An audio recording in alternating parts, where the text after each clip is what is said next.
Oh, I went live without the game capture on the thingy. Good thing I noticed now rather than 40 minutes later. Yeah. There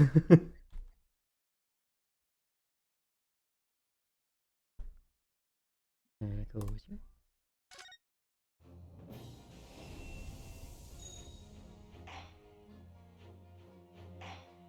So, the case up to this point, a Japanese man has been accused of not murder. The person that got stabbed is just in a coma, but he decided to run from the scene of the crime rather than stay and try to help the lady who got stabbed. So, one, he has no real recollection of the scene, um, and because he ran, everyone thinks he is the one who committed said murder. Um, we're currently working with Scotland Yard, uh, and Wilson is a 10-year-old girl with a medical degree because it's like Sherlock Holmes and Wilson instead of Sherlock Holmes and Watson. Um, so the Shutakumi spin on that is Watson is a 10-year-old girl with a medical degree who does inventing things. Mm-hmm. So she just gave us some money and a letter to give to Scotland Yard to be like, hey, let these guys investigate.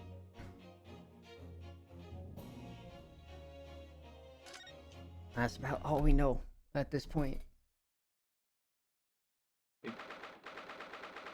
19th of February at 2:38 p.m. Briar Road. It looks as though the police are still here, carrying on with their investigation. Perfect, so let's find Inspector Gregson as quickly as possible. And see if he'll take a break from his chips and to look at that silver tip Iris gave us. Who would you like to voice? Who would I like to voice? Yeah. Um, Because we got... So currently, up to this point, we have the people who are going to be talking the most frequently throughout this. We have Susato, we got Gregson, we have our client, and we have Iris. This person is there, but he's not like present most of the time, from what I can gather. okay.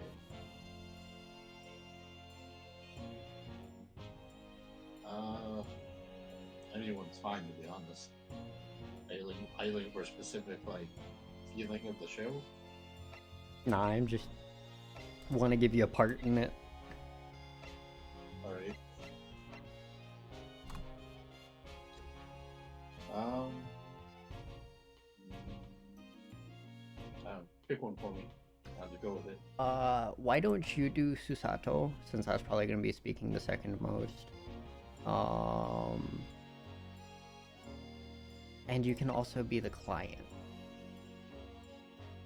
So that's Natsume. He's the client. Yeah. Well, he's the defendant of the accused. Okay. Yeah. Oh, right. I have to... Here. Take this. Oop. Oh, I didn't examine it at all.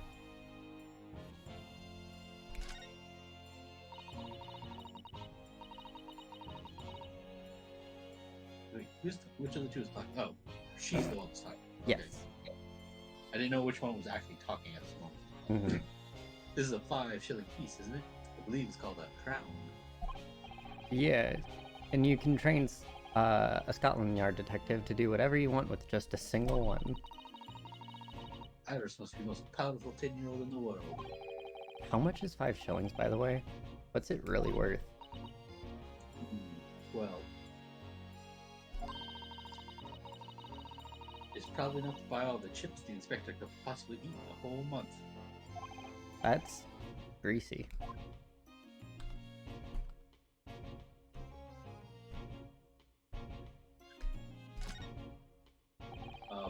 The funk redeemed the first. Oh, what's up, Fong? How you doing? Iris's little handwriting is adorable, isn't it? Tell the gentleman in black whatever he wants to know. I trust that won't be a problem. Yes, the handwriting might be adorable, but the message is ominous. There's no room for sentiment there. I'm sure it's simply a way you're interpreting it, Mr. Naruhodo. Anyway, I do hope the inspector will tell us what we need to know when he reads it. You don't think it will just make him munch piping hot chips until steam comes out his ears, do you? Well, that wouldn't be an entirely terrible outcome. Neat. It seems entirely unhelpful. No, it's probably just like side text. Well, no. The comment is like, well, Oh. It wouldn't be a terrible outcome if Right. he just eat chips until it poured out of his ears. I mean, he kinda do. His chips are also magic, so he doesn't really need the coin. Inspector Gregson, do you have a moment? I'm sorry to say I don't. I'm a very busy man. Much too busy to talk to a pair of foreign gadabouts, that's for sure. We have these for you. A present from Miss Iris Wilson. What? For me? From her ladyship? Her ladyship? Give that here, at once! Come on, hand it over, that's for me! Don't wait for me to give it to you, will you? Oh, what was that coin exactly? It's a silver crown, obviously, but that's a lot more than... But it's a lot more than that. It's, well, it's an appearance fee, that's what it is. An appearance fee? Oh, I see. You mean... That's right, for the adventures of Herlock Sholmes. Her ladyship always offers me a little financial reward for featuring me every time. Yes, of course. I know all about your exploits, Inspector. I read them avidly. Of course, her using my name without my say, so it does make me the butt of a lot of unpleasant jokes, but still. Nom nom nom nom. He just like pops him back up. I'm sorry, Inspector, that must be difficult for you. Never you mind that. So, what do you want to know then, eh? Sorry? Tell the gentleman in black whatever he wants to know. I trust that won't be a problem, it says. Well, obviously it's not a problem. Go on, fire away. What do you want to know? Well, if you wouldn't mind, Inspector, we'd very much like to know the address of Miss Sumi Zojins. Ah, the little knife-wielding mustached Japanese fellow. He lives in a Rydal hovel. It's just over there, look. On the first floor of that house, on the corner where that wreck of a bicycle's propped up. That is nearby indeed. So... why... Why'd you have to ask for something 5 feet away from you? That's what I'm saying. What's Also, up, Zoka's Zoka? here. Today is a rest day since you've been training once a day for the past week. Nice. See, my thing is, why would... It doesn't make sense for somebody to stab somebody across the street from where they live. Unless they're assuming that you're thinking it's unlikely that they would do it so close to their own house. True. They knew that you knew that they knew that is a dumb idea, so they did it. Yeah, also this stabbing happened like a couple days ago, and the court proceedings are like tomorrow. Yeah, not quite. So, if I remember rightly, the landlord is a Mr. John Garadeb. Right, well, if you see her again, make sure you give her ladyship my regards, you hear? I mean it, you tell her that Gregerson sends his very best wishes. But don't worry, Inspector, we will. Imagine being stupid enough to get caught. Goodbye for now then, and long live her ladyship. The way he's acting, it's like she's the Queen of England or something. She could be in Could- secret. Yep. Well, at least he told us what we wanted to know before he left. I mean, what if we had more questions? We literally asked one question. He pointed us 5 feet to the left. I also would like to examine the scene of the crime, if that's okay. Nope, gotta go, bye! Yes. So then, shall we go and see what we can find in Mr. Natsume's lodgings? Definitely. Did you just talk to yourself there? Probably. That wasn't labeled as me, though. But why? That's crazy. It had a picture of her. Well, it had the picture of her, but I thought I didn't say anything because I thought it still said Susato. I didn't see the thing change. I just saw the block. Speakers. Yeah, Saw the block with her behind it because normally that's who's speaking. it's weird. I could have sworn it didn't say Rinosuke, but I could be crazy. We have this recorded on Twitch. Yes, we could go back. Roll back the footage. We'll figure this out. All right. How do I do that? I thought you could rewind when you're watching live Twitch. Not when you're watching live. You can go into like the videos. Started eating more protein. Just had a protein infused acai bowl. Going to have a protein shake in a few hours. No exercise today. Cool. If you go to my videos, it should say that one is currently broadcasting, and that will give you everything that's been recorded up to this point. So, go back to your channel. Videos. Wait, is it under videos? It should be. Let's see, it's right now showing me your recent broadcasts. Is it not on there? Not yet. It looks like the most recent one is stars. Oh, yeah, because I'm behind. So it's not doing that because I don't have auto publishing on. I have to approve the publishing. So, No worries. the We'll figure it out timestamp, later. yeah, timestamp is like 10 minutes in. Have you seen portrait you put up in the general chat? I did. It was hilarious, and I love it. So I'll be right back. Okay. 19th of February, Mr. Natsume's lodgings. Oh my. May I help you? Yes, this would be the residence of Mr. John Karadeb? Indeed, it would, sir. And who, may I say, is calling? My name is Ryunosuke Naruhodo. Mr. Naruhodo is representing Mr. Soseki Natsume. I believe he takes his lodging here. Or takes lodging here. Those are some big shells in the background.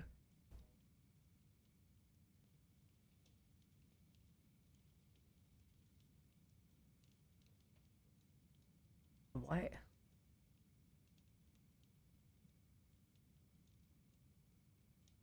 I wouldn't think aircraft are like a common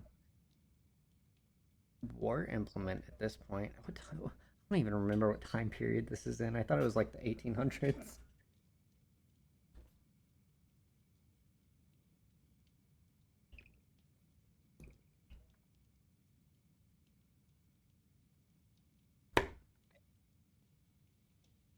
But it has selective technology. I don't know. Time is weird. What time does this take place in? While I stall for time for him to get back.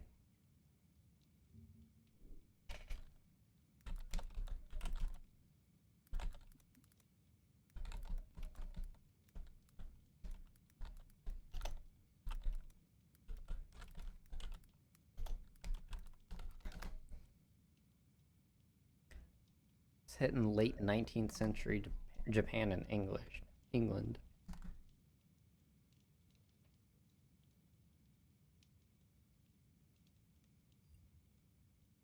Haven't played much video games as you've been focusing on real life health. Mm-hmm. That's tend to how it be. We would very much like to ask him some questions about our client. She looked very happy for like half a second. One moment, please. I shall convey the message to Mr. Garrideb. Did you see that, Mr. Sato? That was real-life English, mate. I know, as I understand it, anyone of standing in English society employs a number of household staff. But that was the first time I've ever gotten to see one in the flesh. Oh, this day keeps getting better and better. Certainly feels like we've arrived now, doesn't it? We only need to meet a butler, and the experience will be complete. Well, I'm not sure if I'd go that far, but I understand the sentiment. Thank you for waiting, Mr. Garrett. Deb will see you now. This way.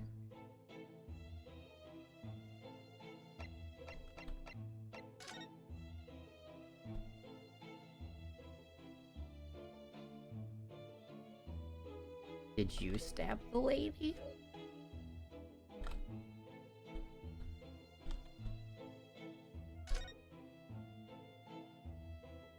Oh.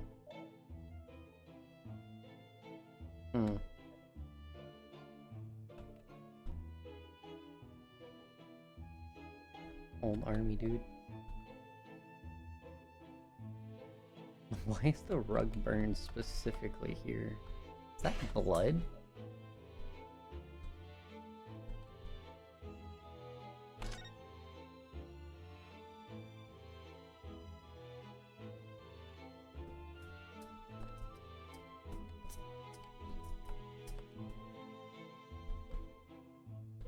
Well.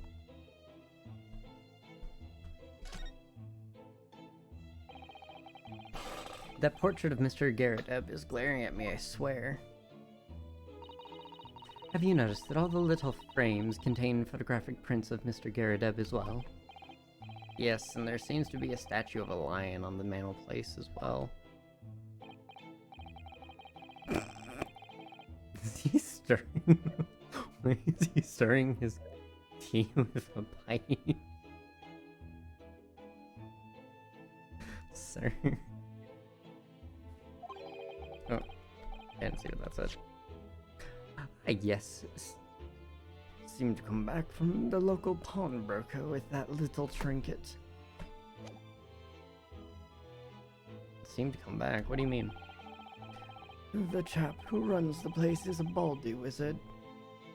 Zabali wizard. He went in to sell him something and came out with that thing. In point of fact, now I think it, I rather often find myself leaving the place with something I don't need. A lion ornament? Certainly does seem surplus to requirements. Sato-san doesn't pull her punches, or her throws for that matter. Wonder how it'll be once I return. Probably be like a rat on a cheese wheel. Laser focused and determined to make that dream a reality. Yeah.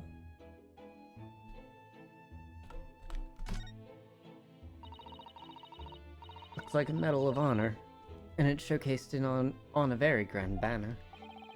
Yeah, it's displayed with some pride, I would say, although it bothers me that it's not straight. What? That old thing? Sorry? I should be glad to see you back. I should be glad to see the back of it, but the general would turn in his grave if I disposed of it. The wall's the best place for it. Keeps the bally thing out of my way. So it's just been polished to shine on accident, I suppose? There appears to be an inscription on the metal itself. Look. Let me see. It says, for distinguished participation. Sounds like the kind of honors even I could be in line for. Well, one doesn't like to blow one's own trumpet, but I was given that for my time in the army. Can't measure an officer by the number of medals to his name, of course. Common knowledge in military circles. Okay.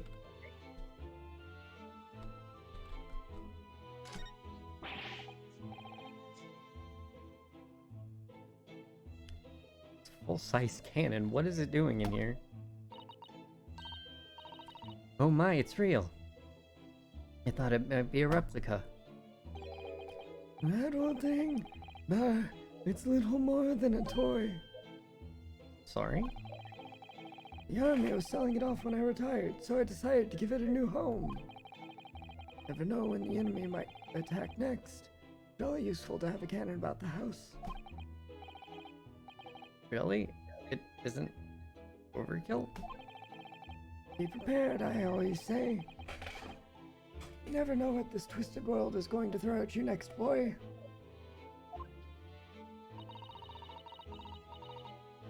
Do you think there may be trouble brewing, Mr. Gyarados? Always is. Take Joan here. Never fails to have a clean apron in reserve. Dries them over the barrel, you see. They dry very well on the cannon there, Joan tells me. Which rather proves my point, I feel. It's been reduced to a drying rack. No wonder the huge cannon looks like it's hanging its head in shame.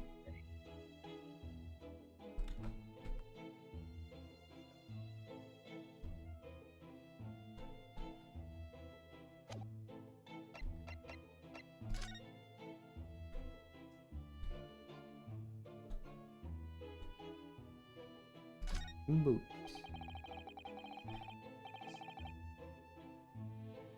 I notice you have a pile of books here, Mr. Gyarados. Do you enjoy reading? Ever experienced a London winter, boy? The nights are long.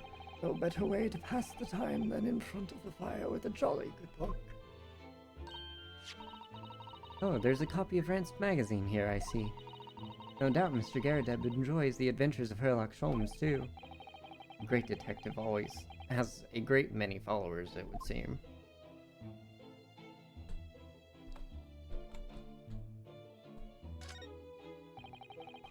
That uniform looks fairly ancient, doesn't it? It's clearly been a while. Been well looked after, though. Nah, maybe like a tarantula, I'd crawl my way onto someone's face. Not out of fear, but out of sheer dominance, and make them my home, spin a web across their entire field of vision, based on the endless supply of fear-fueled tears they produce. That is unhinged.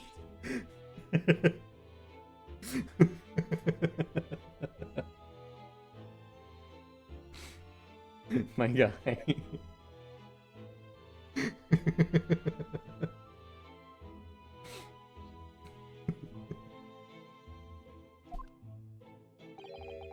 That old thing? Ha!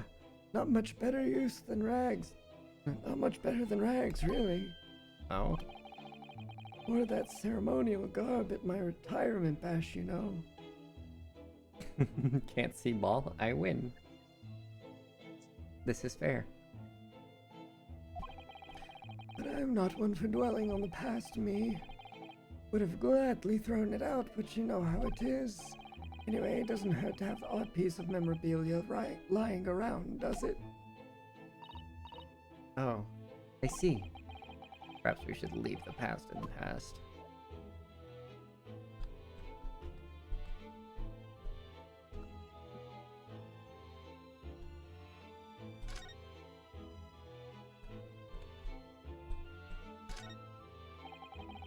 Look at this crockery on display here. It's rather unusual, isn't it? Oh my, a genuine London dresser. Isn't it delightful? Wait. Although the shelves seem to be broken, and the crockery is... Oh dear, it's in pieces. It really is. The word cracked wouldn't do that chinaware justice. Ah, I wonder. Perhaps the cannon was fired at it. Yeah, probably something like that, but let's not delve too deeply here.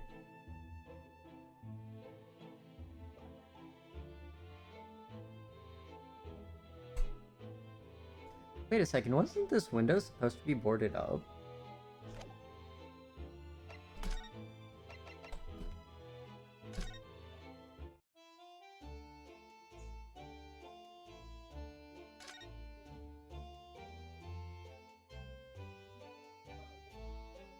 Unless we're on, like, the second floor.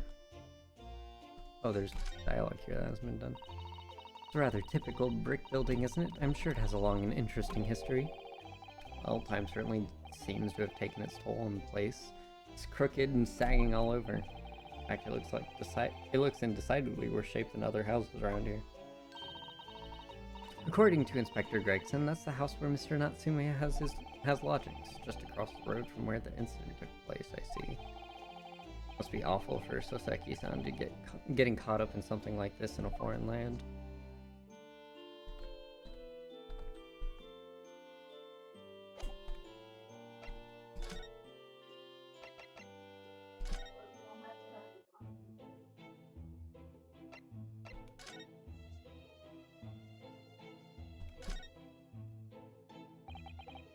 Good day to you, John Garrideb, at your service. Pleased to meet you, sir. This is Ryunosuke Naruhodo. He's a defense lawyer. Do excuse me not getting up. Took a shot to the knee a few years back in the Battle of Maiwan. Don't you know? Earned a medical for my pains, but had to withdraw from service. Handed over the reins to the up-and-comings. So he's a retired soldier.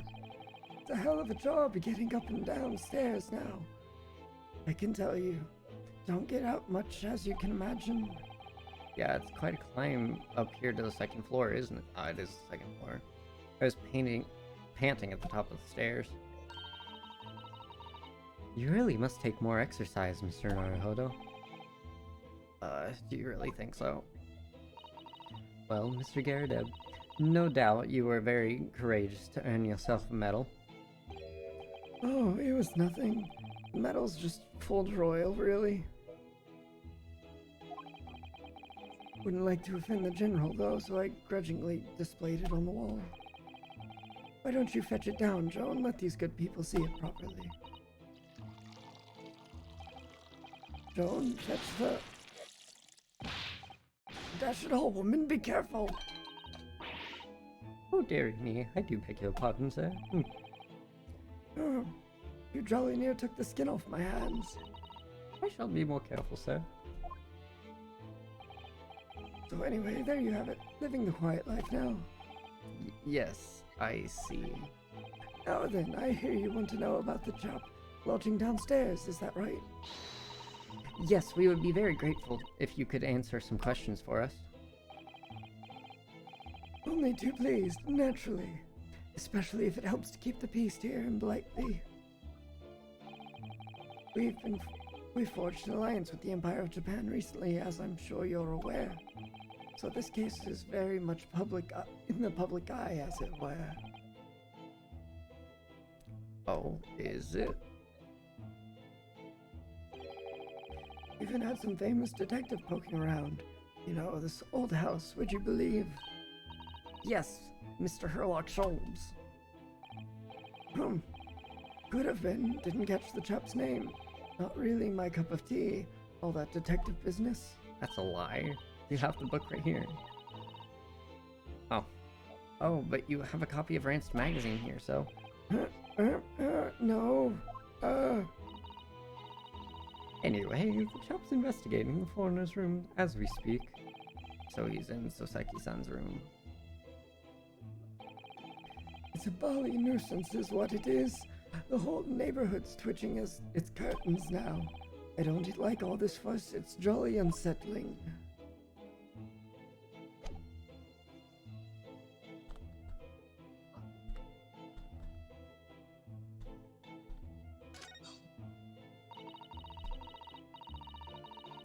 This window looks over Briar Road, where the young woman was attacked.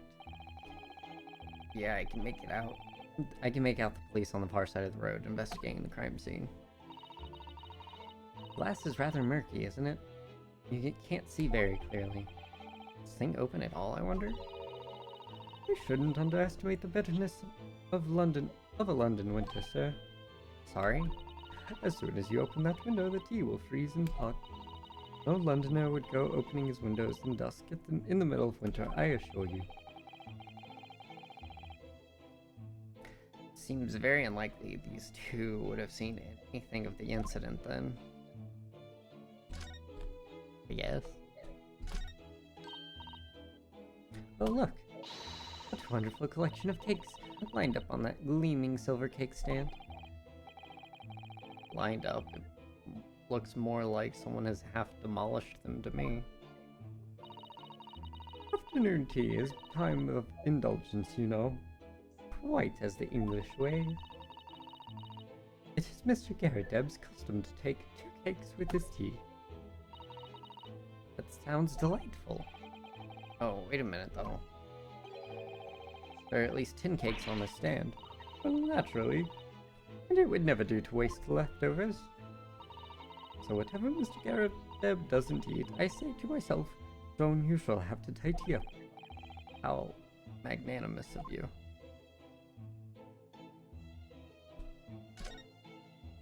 Missing a candle. That's the candle on the floor, isn't it? This old candle holder looks a little out of place, wouldn't you say? Yes, you're right. It's clearly supposed to be gold, but it's almost completely black for some reason. That old thing, yes. Just a cheap piece of ironmongery. Grimcrack, really. Oh? Used it when I was studying, don't you know? For my commission.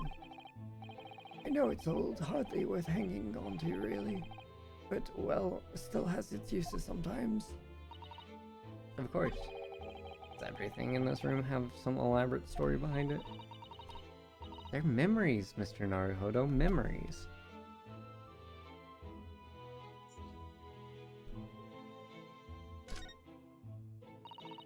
Look at that enormous screen. It must have been put there deliberately, surely. Yes, it certainly seems like someone's trying to hide something from view. I'm back. Welcome back.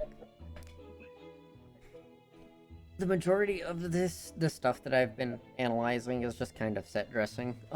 He seems to be a person who, well, for starters, this old metal thing was a participation award for the military. Cannon's being used as a drying rack. This looks like the cannon was shot at it. And nothing can be seen from the window really, because it's very, grimy. Are these the neighbors? Yeah, these are the upstairs neighbors, the landlord and his maid. What could it be behind it, I wonder?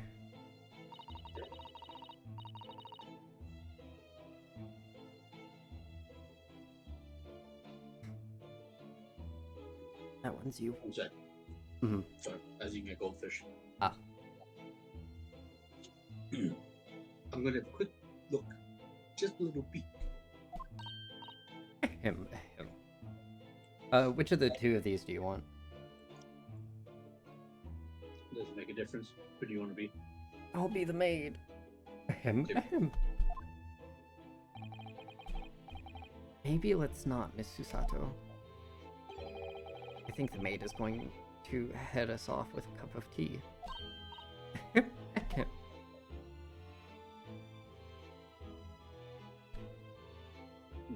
So the only 2 things I think to... Oh, no, that is...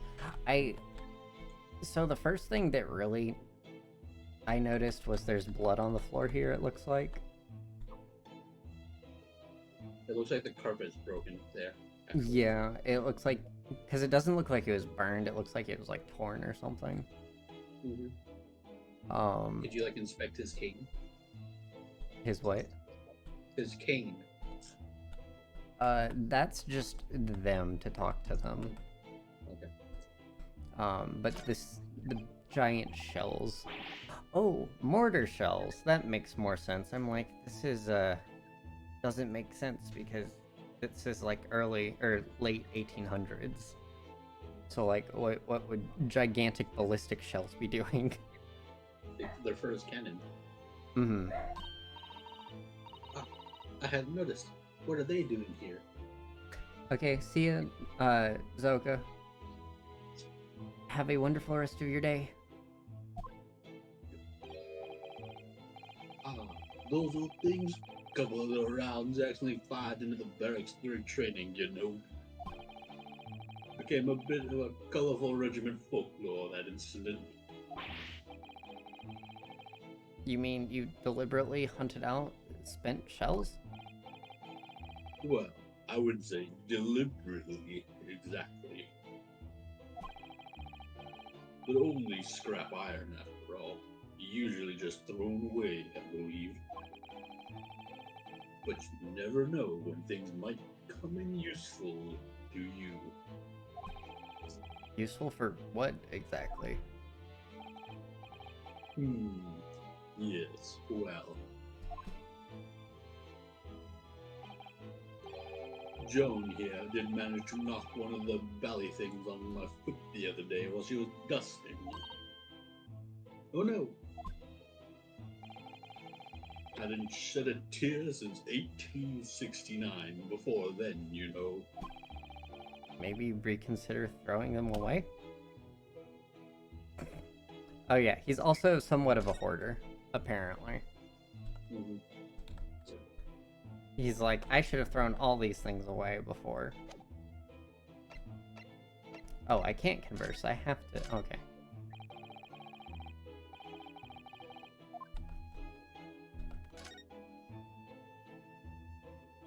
Out Mr. Natsume.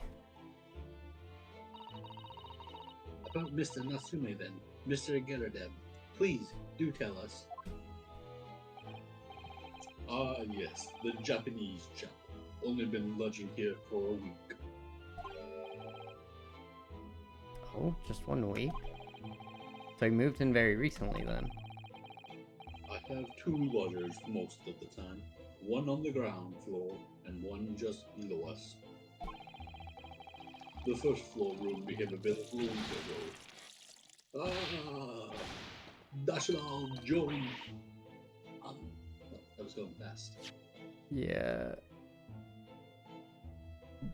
Do be careful was the other part. Oh my goodness, I'm terribly sorry, sir.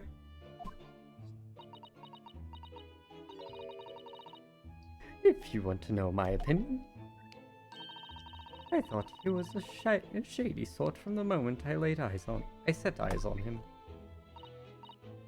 Oh, why? He seemed to have a most nervous disposition, always shaking and looking over his shoulder. The man had shady written across his sweat-soaked brow, if you ask me. I said to myself, Joan, that man is trouble. Sooner or later he's going to do something untoward. And I'm rarely wrong about anything. We won't be calling this maid as a witness, that's for sure. She's gonna be called as a witness for sure. Was there anything else that struck you as suspicious about the man at all? Oh, yes. There indeed there was. And she's dying to tell us.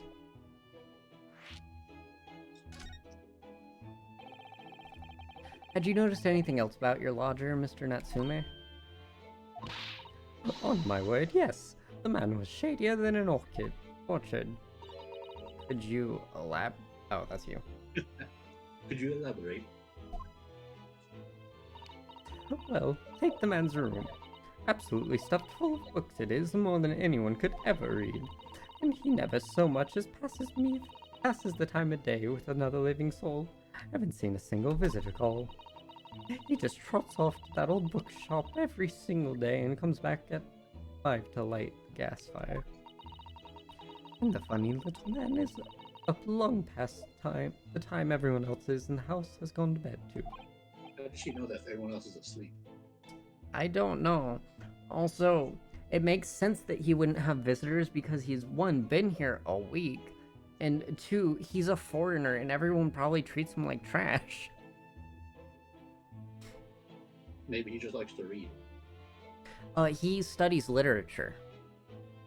He Maybe wanted he to... likes to read. Yeah, he wanted to come here to study the English language and is kind of peeved that he was told to study English literature instead of just the language, which doesn't make a whole lot of sense if you ask me, but... I mean, literature is the usage of the English language in this case. Yeah. So you see why you'd want to study more than just the English language if you can study the ways it is used to convey ideas and emotions. Yeah. Beyond just saying, how do you do, fellow Englishman? Yeah. I too enjoy biscuits and tea with my. I think it's only stereotypical British, but I decided not to. I do quite enjoy tea and crumpets with the Queen. The gentleman on the ground floor goes to bed around 9 each night. But I've never known that Japanese fellow to retire any earlier than 2 in the morning. Why is she up at 2 in the morning? Don't know. Does she sleep? Ah. Could you clarify something, I wonder? What, pray? How do you know so much about Mr. Natsume's routine? Oh, I'd understood that neither of the lodgers live on this floor of the house, is that correct? That's right, yes. They're both below us, on the first floor and street level. Then, how is it you know so much about the lives of your lodgers? The precise times they come back in the evening, for example. Even the times they go to bed.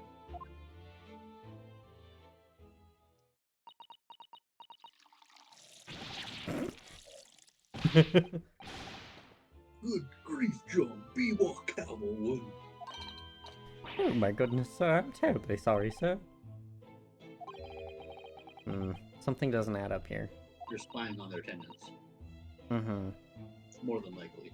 That or they're making things up.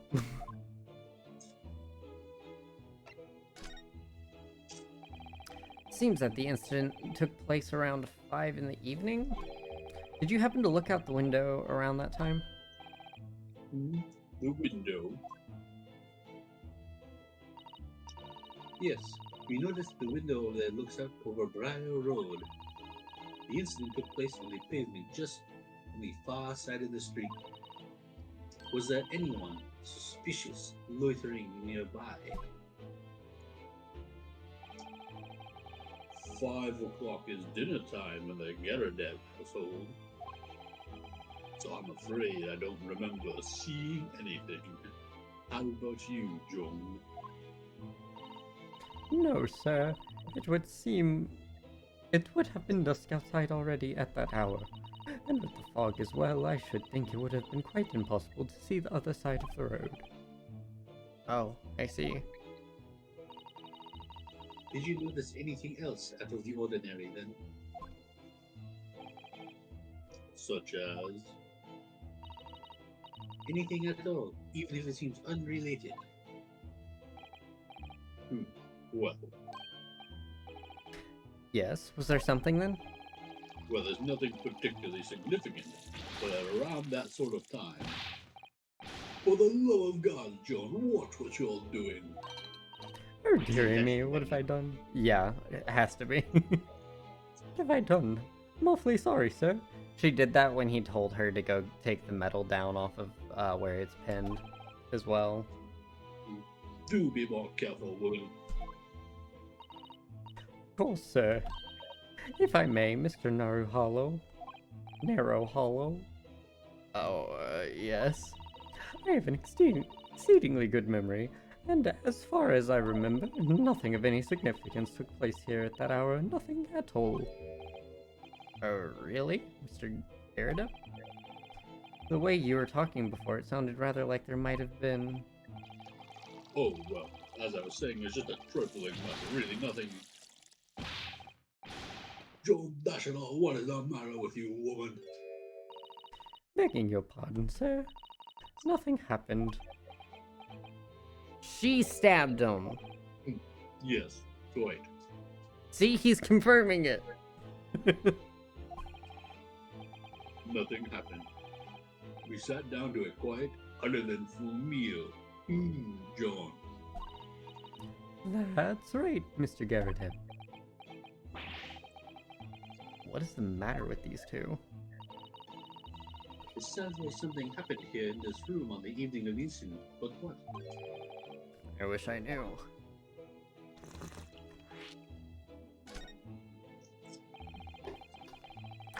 Could you tell us which floor Mr. Natsume's room is on? Why, certainly just below us on the first floor.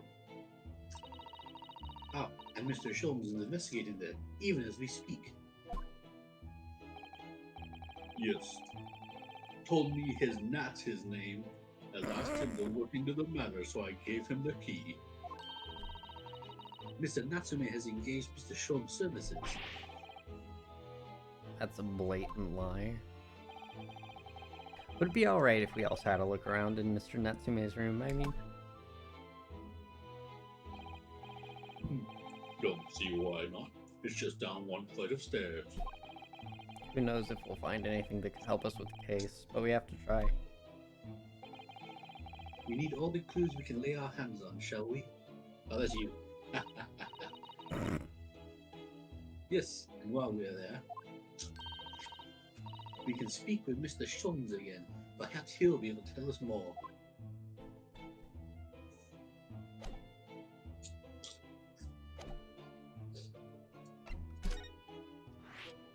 New location has been added. Small dark room. Oh my. See, that is suspicious. Yeah, that's a lot of books. It's not even it's a lot of books. There's a lot of books that are inaccessible. And the window's bricked up. Yeah. Well, And he's got a cat. I want to say the window looked like it was probably bricked up before he had gotten there. Well, I'm sure he didn't brick it up, but it's suspicious that the window is bricked up. Yeah. 19th of February, Mr. Natsume's room. What? Just look at this place. And smell it. It's so musty in here. Suppose it's the mountains of old books that are responsible for that.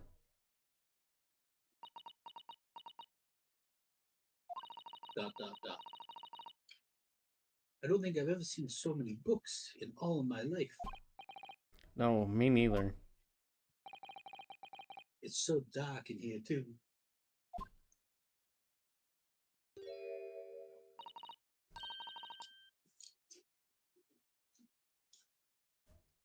Is that the window over there? Well, it was the window, I think, yes, once upon a time. But for some reason, it's been closed up with bricks and mortar.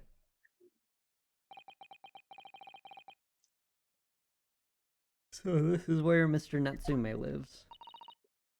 By the way,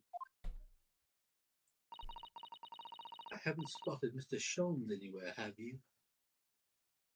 Don't tell me he's buried under the books. He's the cat. He is the cat. No, that's true, but according to what Mr. Garrideb told us, the great detective should be around here somewhere investigating.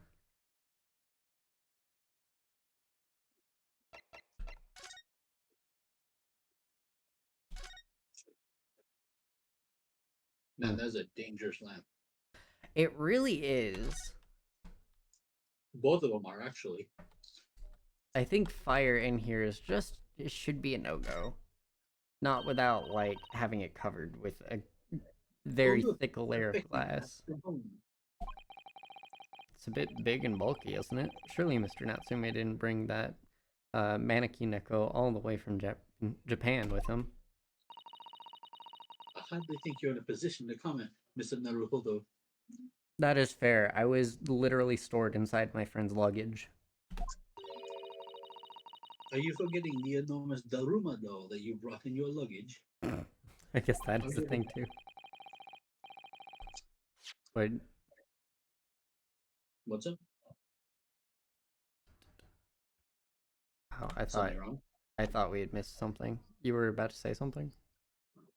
No, I just said he's gonna bring a doll. Why can't he have a lucky cat? They're both supposed to be lucky charms. Mm-hmm. Well, it can be dangerous traveling abroad. I wanted a lucky charm. Well, I imagine Mr. Natsume wanted the same, and this cat is sure to beckon good luck to him. I don't think so. It's not doing a very good job so far, is it?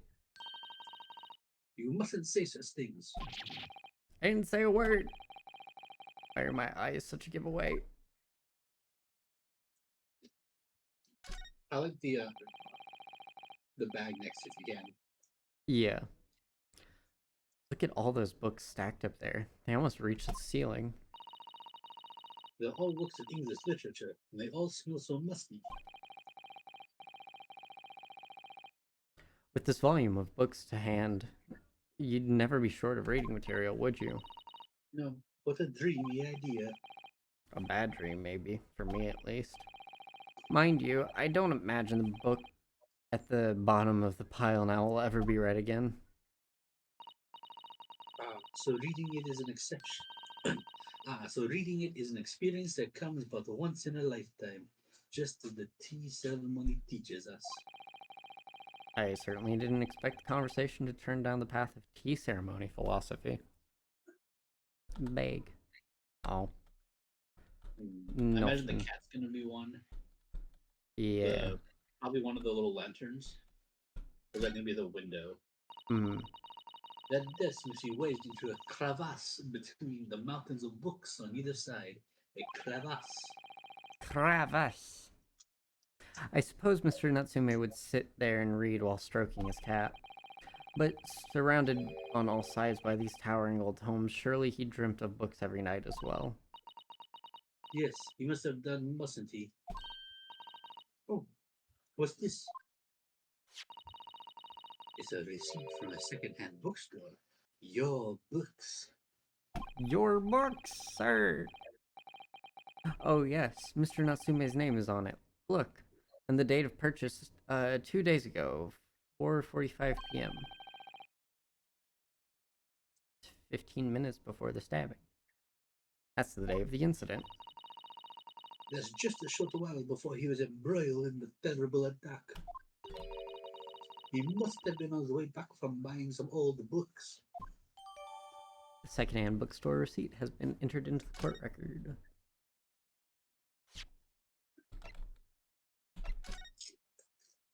Customer name, Mr. Natsume. The sum of 2 shillings tendered in the receipt of the picture of Monsieur Lecoq. A meal for Gabor Gaboria? Gaburoy. Sorry, what was that? Gaburoy. And Canterbury Yearnings.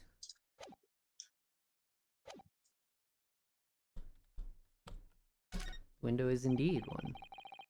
Can you even call this a window? I think so. It was a window at one time, after all. Although, all that remains is a frame around some bricks now. So really, it's just a wall, isn't it? But why would anyone deliberately brick it up like that? I'm afraid I have no idea. Perhaps the window got smashed out and they didn't want to replace the glass. Yep. So it's cheaper just to brick it up. Mm-hmm. Perhaps Mr. Natsume painted the brick design in a fit of whimsy. That's alarmingly feasible. Anyway, whatever the reason, the lack of ventilation in here makes the place very oppressive. It does. I imagine being cooped up in a room like this would be extremely trying.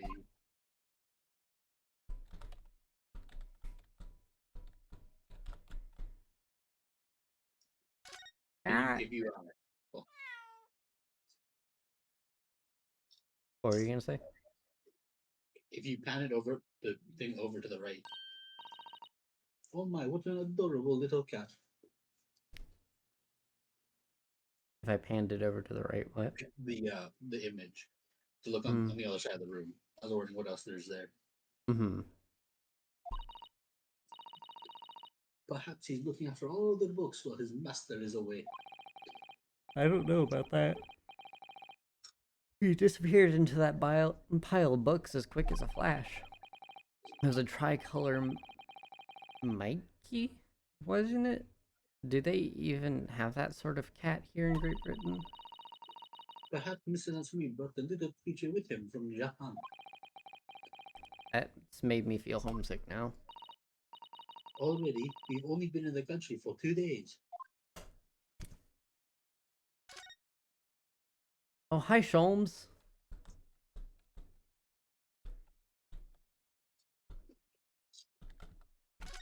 Okay.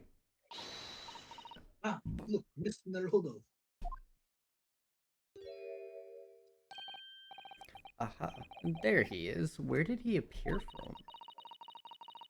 He seems to be engrossed in the pages of an old book. I hope he won't mind if we disturb him. Hello, Mr. Sholmes. Ah, you too. Good day. Now, let me see. Where was it that we met? Oh, Mr. Sholmes, we were together in the SS Burla. Yes, of course, the Burya.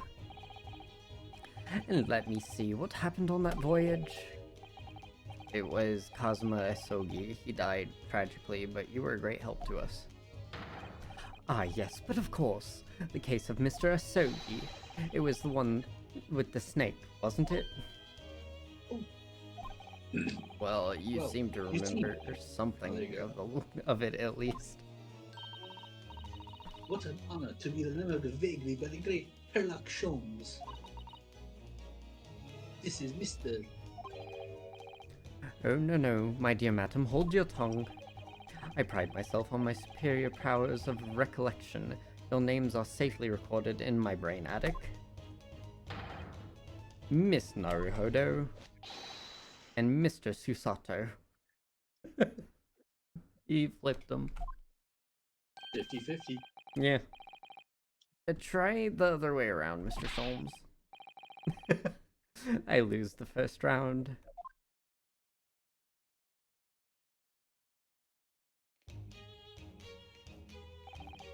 In truth, I had hoped to invite you both to my Baker Street suite the day we arrived in London, but some Scotland Yarders ambushed me at the railway station and whisked me away to a crime scene. It was an entirely trivial case, of course. I solved the matter in no more than 30 minutes. So they apprehended Soseki-san in that short of an amount of time? I'm afraid the pursuance of a new case has dulled my recollection of my past involvements a little. A little? It is a mistake to think that one's brain addict has elastic walls that can distant to any extent. I do my best to forget useless facts, lest they should elbow out the useful ones. Yes, those are my own words of imitable wisdom, you know, from an adventure entitled A Study in Scarlet. Please, there's no need to quote yourself. I don't always remember my pearls of wisdom, but fortunately my associate pins them beautifully. He means Iris, I suppose. Mr. Sholmes, we have some extremely important questions to ask you about the trivial case you just mentioned. Goodness, what an earnest expression. My dear madam, I should only be too pleased. And this murky room is an apt place to discuss the murky case. Mr. Sholmes, I am a lawyer. Here's my badge. Mr. Naruhodo, please, despite aspersions to the contrary, I'm a professional.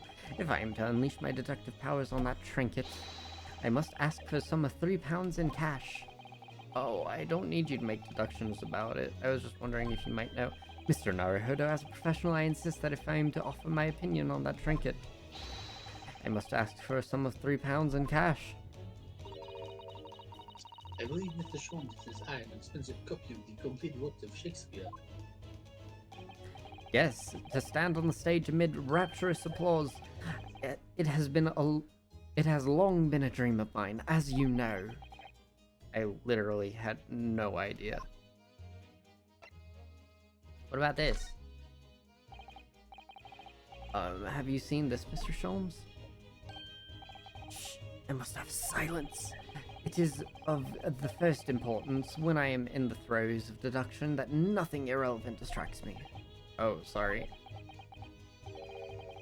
Cloudy changing to fair, perhaps? You were in throes of deducing the weather?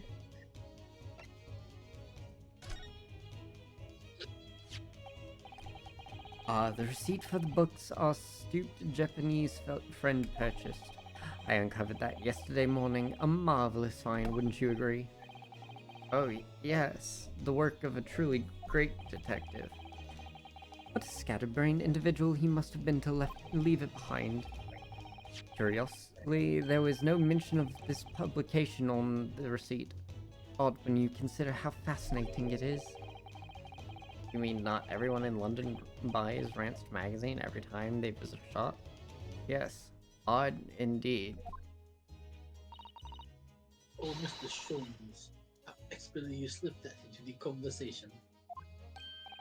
Ah, I'm glad you agree. Detective stories can be great works of literature too, my dear fellow. Okay. Mr. Natsume's arrest. We know this is to be at the lodgings of a Japanese foreign student by the name of Soseki Natsume. It seems that you assisted in his arrest, Mr. Sholmes, for the stabbing of a young woman outside here on Briar Road. Natsume. Yes, I believe it was a name rather along those lines. But Mr. Natsume denies it. Would it really justifiable to arrest him on so little? I'm sorry, Miss Susato, but I have not the slightest idea what you mean. What? Can't believe he was looking Susato-san squarely in the eye while feigning ignorance. I assure you, I am not merely feigning ignorance. Internal monologue is external monologue, and it bothers me a little bit. It would appear as if the pair of you are under some sort of misapprehension. Oh? How? I assure you, I have no recollection of accusing your stupid compatriot of the crime. That doesn't make sense. The good detective of Scotland Yard made the following request of me, and I quote verbatim. We need you to ascertain the identity and whereabouts of a man seen fleeing the crime scene. A man seen fleeing? There were a number of books scattered on the pavement at the scene. From the book plates, I was quickly able to determine the bookshop from which they had been purchased. On speaking with the proprietor, I was immediately led to this address. Elementary, wouldn't you say? I believe there's a receipt around here somewhere from the establishment in question. So don't you think Mr. Natsume is the culprit then? That I could not tell you, but it was aggravating my facilities, hence why I returned here. However, However, the place is such a trove of fascinating books, I found myself lost in bibliography. Do not be deceived into believing I am a man of leisure. No, no, no. Oh dear. So if you were to talk to him now about the receipt, would he change something different? I don't know. Well, I can't present it right now. I will after. Tell me. Have you encountered the landlord of these lodgings? Yes, Mr. Garrideb, a retired military man. It was the first time I'd met a soldier from the great British institution that is the services. And it was the first time I've ever met a maid from the great British institution that is service.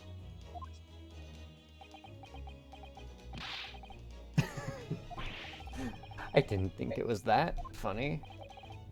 I do apologize. As you may well be aware, many households in London employ a maid.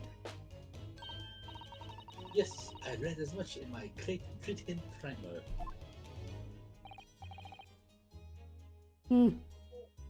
Excuse me. And so conversely, whether or not a household employs a maid has come to betoken the social standing of those dwelling therein. Betoken their social standing? Sorry? Put simply, my dear fellow, those who employ at least a single maid are considered middle class. Those who do not are beneath that. In the upper echelons of society, of course, households employ enough staff to constitute a large family. Goodness, how extraordinary. As you can appreciate, for those on the precarious boundary between the middle and lower classes, being able to afford just one maid is of the first importance. I had no idea. And it is precisely that reason I find great stimulation in the situation upstairs. Specifically in the retired army veteran Mr. John Garadeb. Oh? Affable as he is, the fellow is hiding something. Whether or not it imposes on the circumstances of this case, I am as yet unable to ascertain. I am thoroughly lost on what he means to say. I mean, it's kind of simple. He's hiding something, but as of right now, I don't know if it pertains to the case. Yep. This room is thoroughly suffocating for the soul, my dear fellow. I assure you, any man whose lot is to dwell in a place such as this will stab somebody sooner or later. Mr. Natsume has stabbed no one. But sooner or later, as I said. I don't believe that's the issue here. About this dark little room, Mr. Sholmes. Why is there no longer a window? Do you have any idea? No window? Well, I mean, I can clearly see that there is a window of sorts. But it's been completely blocked with bricks. I see. The answer to that question is quite simple. Window tax. Window tax? What is that? Surely not a tax on windows. Precisely that. Oh my goodness! Until relatively recently, a tax was levied on households in this country by the number of their windows. Those of lesser means having inherited a sizable, costly family homes, perhaps. Rapidly closed windows up, while the rich opened windows here and there and everywhere, in an effort to curry favor with those in power by furnishing them with large sums of tax money. How awful and unjust, forcing people to live in rooms devoid of light. Indeed, disease was rife as a result. So some 40 years ago, or thereabouts, the window tax was abolished. But its legacy remains, as you can see, in squalid lodgings such as these, for example. I suppose Mr. Natsume's stipend for living here in London isn't very generous, perhaps. It would appear so. I've done a little digging, and discovered that these lodgings were offered at an extraordinarily low price. Because the room is so Because awful. the room is so awful, I should think. Apparently Mr. Natsume only moved in here about 1 week ago. That is correct, however.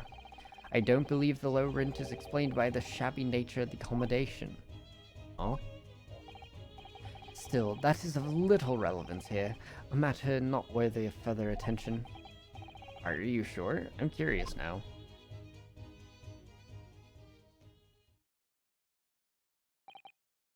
Well, I believe I've told you all I can now. Thank you, Mr. Sholmes. Yes, Mr. Naruhodo. Was it not your intention to become a practitioner of law? You remember that, did you? Will you perhaps be offering your services to this very matter, I wonder? To the occupant of this room, Mr. Natsume, was it? I am not sure. Not sure? On what grounds? Well, actually, I defended somebody in court here only yesterday. Really? Well, then I congratulate you, sir, on an ambition realized, and so promptly, too. The thing is, it's really made me question things. Am I right to believe in my clients? To trust their innocence? Yes, trust. Mr. Sholmes? Mr. Natsume didn't do it, did he? My dear fellow, I haven't the first idea. Oh, but I thought that's why you were here. Didn't you come back to investigate? Yes, that was indeed my initial intention, but there are simply too many fascinating books here. I couldn't possibly ignore them. Oh, I see. Nevertheless, there are two facts I can state quite unequivocally. The man who fled the scene of the crime 2 days ago is the Japanese occupant of this room, and there are witnesses who swear to have seen the same man commit the crime. That is all I can say. And one more thing. Oh, What is it, Mr. Sholmes? Tell us!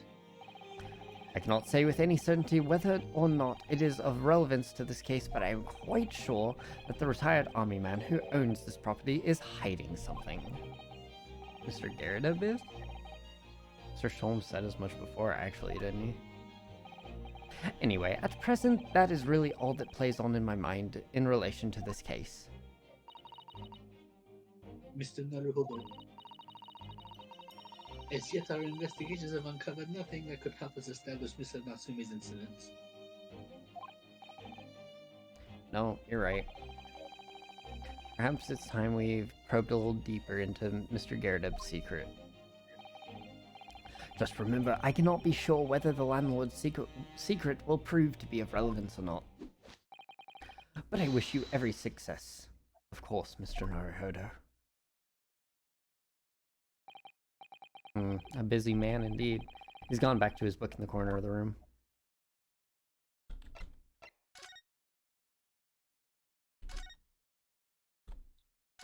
New dialogue. Excuse me, Mr. Sholmes. Yes, so true. To be or not to be. That is indeed the question, Mr. Naruhodo. To be or not to be brushed off, that is the question, and the answer is all too clear. Let's leave Mr. Sholmes in peace, shall we?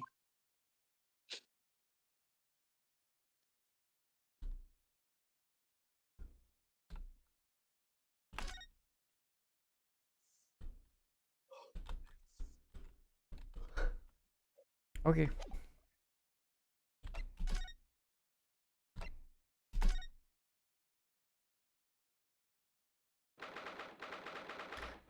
February, Mr. Garrideb's room. Ah, you pair again. Tell me, was the detective chap, I forgot his name, still hard at work down there? Mr. Herlock Sholmes. Ah, yes. Rings a big bell. All that detective business isn't really my thing, I'm afraid. Why are you denying that you have that book here? Anyway, well, Mr. Sholmes is in his element down there. Jolly good show. Another cup of tea, if you please, Joan.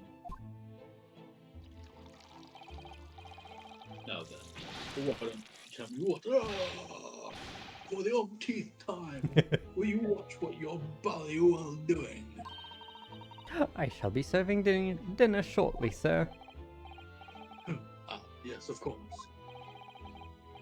Fretfully rude of me, but I'm afraid I shall have to ask you to take your leave, if you'd be so kind. Oh, yes, of course. We are deeply grateful for all of your assistance. Not at all, not at all. Don't get much chance to talk with young foreigners like yourselves. It's been a pleasure. Best of luck and all that. Perhaps you could see yourselves out. Okay. According to Mr. Sholmes, Garrideb is hiding something. And since no other avenues of investigation seem open to us at the moment, perhaps we should do some digging. Hi, Sholmes.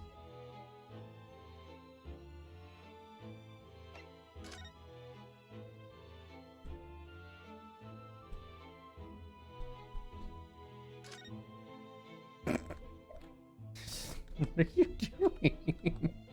He's looking out the window, of course. Do you have a time constraint for today? Not especially. Maybe like 5 o'clock. Okay. What's he doing over there? Mr. Sholmes. Aha, we meet again, my dear fellows. Good gracious, when did you sneak in here? Herlock Sholmes, sir. At your service. Whatever were you doing over by the window? I am given to watching the evening sky as the sun sets, madam. Yet, sadly, cheerful as the room downstairs undoubtedly is, it lacks an aperture for such a brief observation. So I took the liberty of borrowing a small corner of space by the window up here. Well, Keeping an eye to one's windows at dusk is the prudent thing to do in London, I'm gathering. Ah, and one other thing, Mr. Naruhodo. Oh, me? I thought perhaps you might be in need of a certain great detective's great mind. Wait, he's not talking about...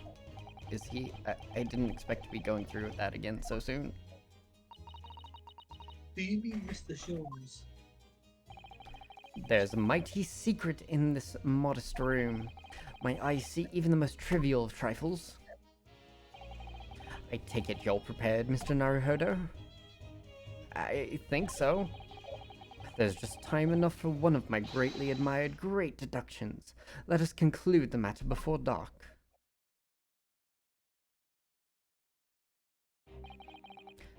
Mr. Garrideb, though it would seem you're a military man of considerably distinguished service, I disagree with that, but your standing as a landlord is most certainly not what one might call first-rate. I'm afraid, sir, that is all too clear to me. There are two conclusions I have been able to draw by careful observation of your living arrangements. I beg your pardon. The first is that even as we speak, you are concealing the presence of a ferocious beast in your care. Yeah? And the second is that as a result of the beast's violent rampage, you have lost something very dear to you. Mr. Naruhodo, look!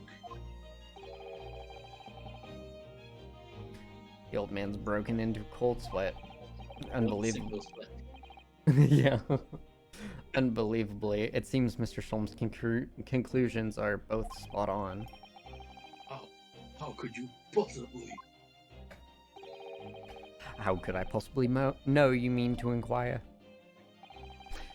The answer couldn't be simpler, sir. For in the dense jungle of logic and reasoning, I am the king of beasts. And I know only too well that the wild beasts are not easily tamed. So, shall we begin? Once again, Herlock Sholmes is proud to present his Logic and Reasoning Spectacular.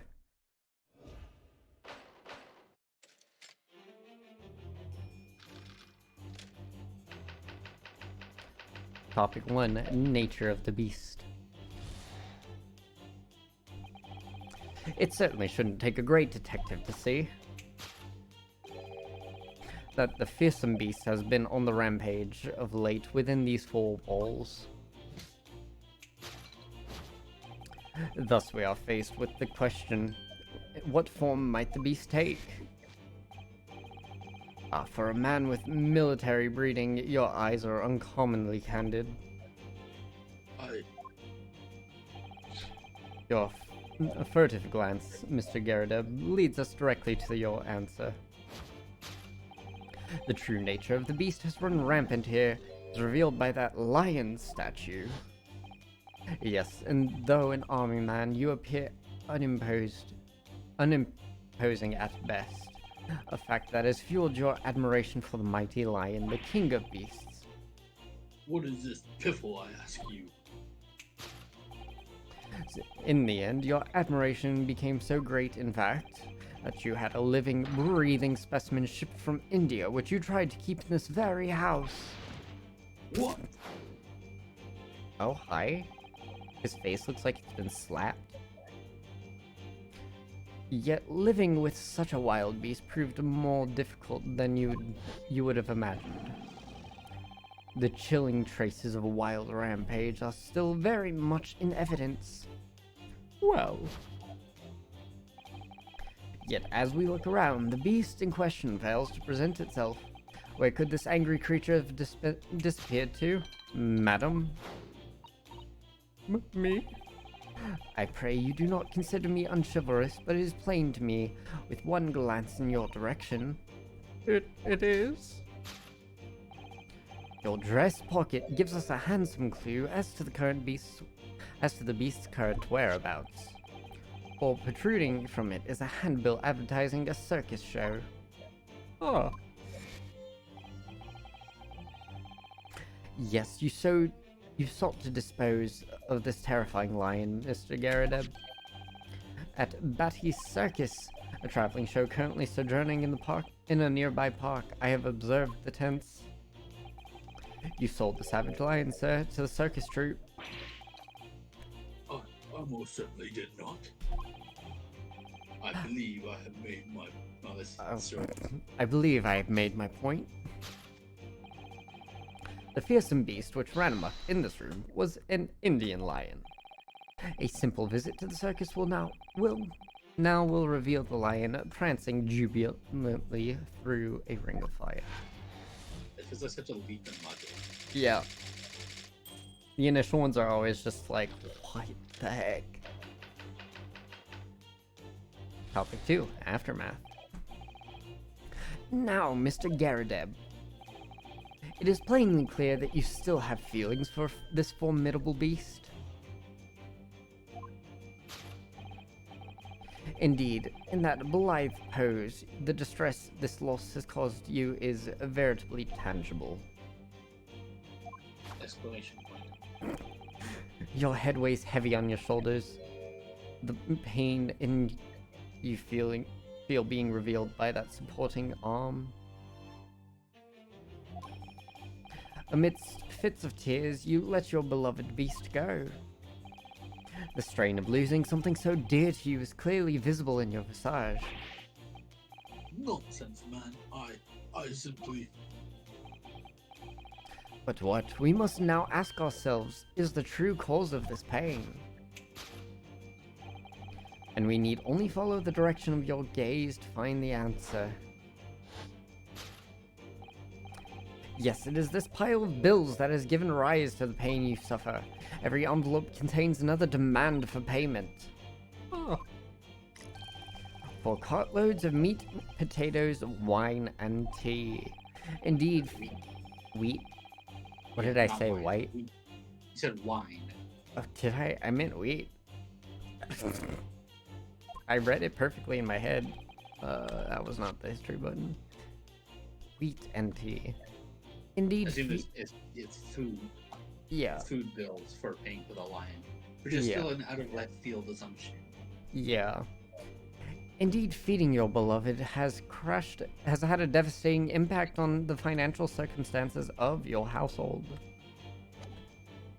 And so you had no choice but to let it go. Yes, well,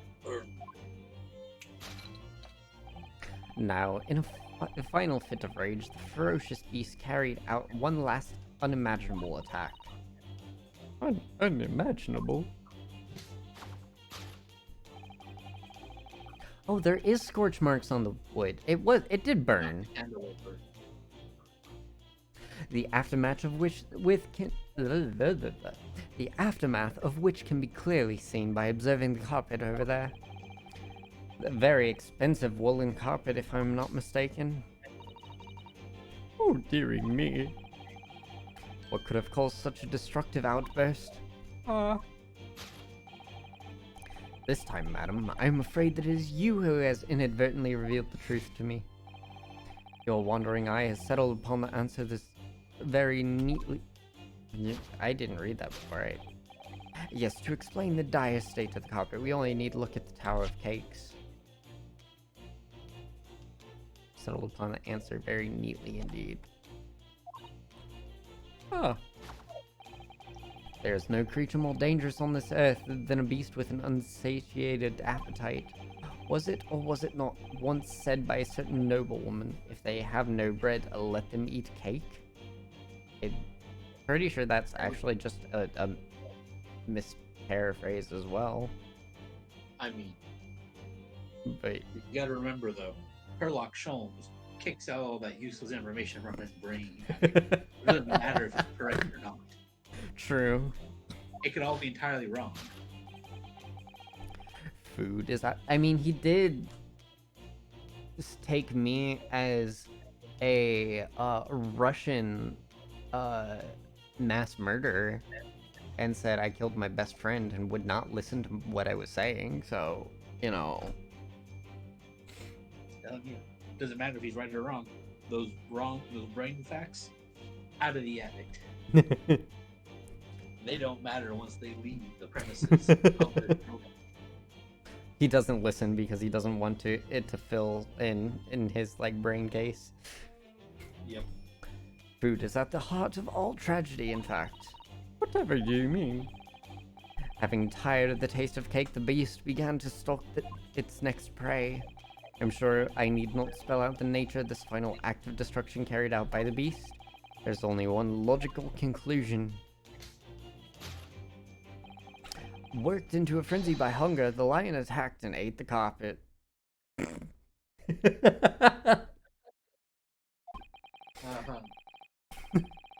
The teeth marks in the carpet are a perfect match with those of a lion I once saw in India.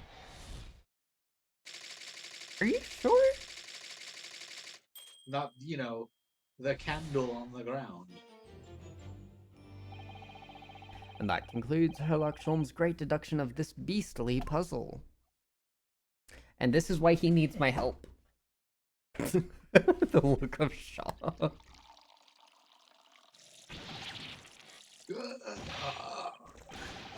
What is the matter with you, John? You're pouring scalding hot tea all over me. Oh, I'm sorry, Mr. Garrett. I'm afraid I didn't notice. How do you not notice an intentional act? My deductions can be startlingly sharp. It stands to reason your cup runneth over. Indeed, my revelations can make people spill tears at times too. Oh? Mr. Sholmes, sorry to butt in again, but could I make an observation? Why, certainly, Mr. Naruhodo. What is it again? Well, your deductions just now. Do you really think a lion could have fit inside a room of this size? Indeed, it's the only explanation for the facts. The terrifying truth all too often lies beyond the realms of common sense. It's just gonna be the regular cat, isn't it? Yeah, but wouldn't it be an idea to consider what lies inside the realms of common sense as well? But if an uncaged lion had run amok in this very room, surely Mr. Garadev and his maid would have been hurt, or worse. Ah, that is where you are stuck. No doubt the former military man held his own against the beast using that large cannon. Thought you said they sold the lion to the circus. And what about the food? Meat and potatoes are one thing. But I don't believe I have ever heard of a lion that drinks tea. Ah, my dear Miss Husato, it occurs to me with some regularity that, irrespective of race and breeding, whenever anyone lands on great British soil, they are infused with a highly appropriate taste for afternoon tea. Oh, what a glorious notion!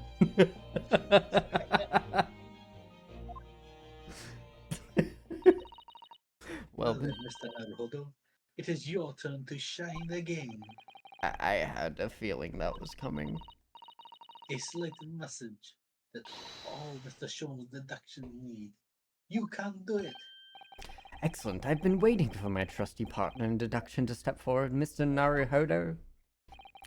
We don't even know yet whether or not this is going to help with Mr. Natsume's case. Still, uncovering the truth is always worthwhile, whatever the motivation. At least, that's what I want to believe.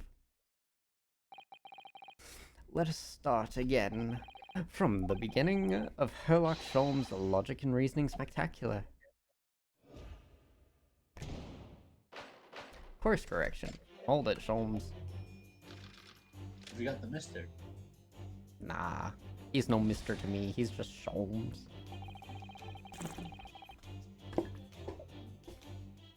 It certainly shouldn't take a great detective to see. that a fearsome beast has been on the rampage of late within these four walls. Thus we are faced with the question, in what form might the beast take? Ah, for a man with military breeding, your eyes are uncommonly candid. Your furtive glance, Mr. Garrideb, leads us directly to the answer. The true nature of the beast that has run rampant here is revealed by that lion statue. I really didn't see the lion thing coming. No, but if you observe Mr. Garrideb's reaction, it rather seems as though some beast did run amok in here in this room. Yes, something with very fierce nature.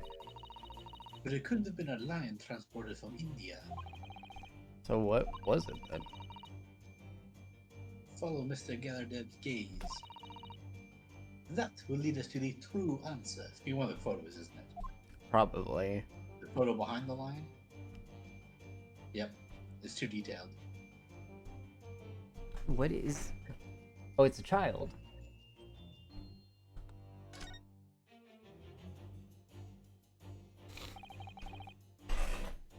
Oh, what's this photograph? It appears to be from Mr. Garrideb's wedding. He looks very happy, doesn't he? Oh, so it's not a child, it's just a very short woman. I Looks see. like Joan. Yeah, kind of. So, okay, pause for a second. Yeah.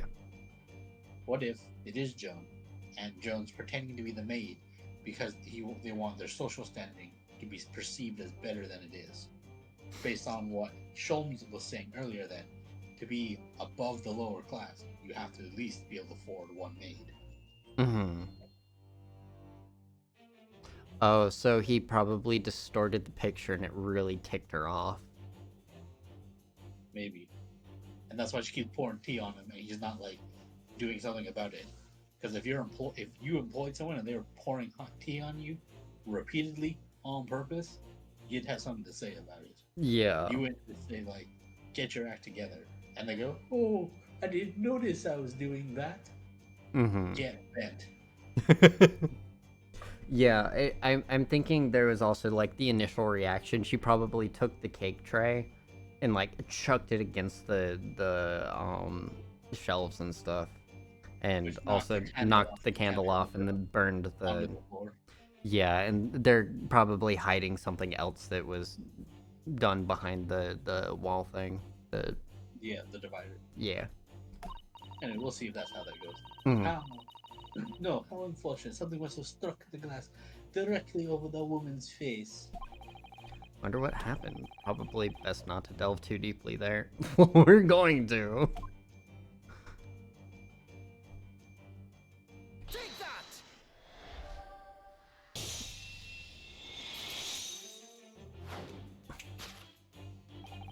The true nature of the beast that has run rampant here is revealed by that newlywed bride. Precisely, Mr. Naruhodo. No, excuse me, other explanation could possibly fit. Yes, that framed print picture pictures your wife, Mr. Garrideb. My brain could not parse that sentence. And while we lament the fact that her face is obscured, we can still make You see out the her. ring?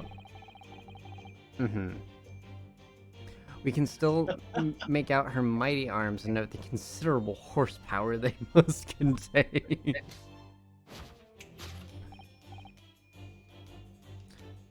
Oh, boom. Oh, and she slapped him. That's why his face is red. I bet you. Indeed, surely any woman of such powerful constitution would be honored to be described as a beast. Honored might be stretching a point. Too late, the fact remains that the beast which so clearly savaged this room was your wife, Mr. Garrideb. Yeah. The chilling traces of a wild rampage are still very much in evidence. Well.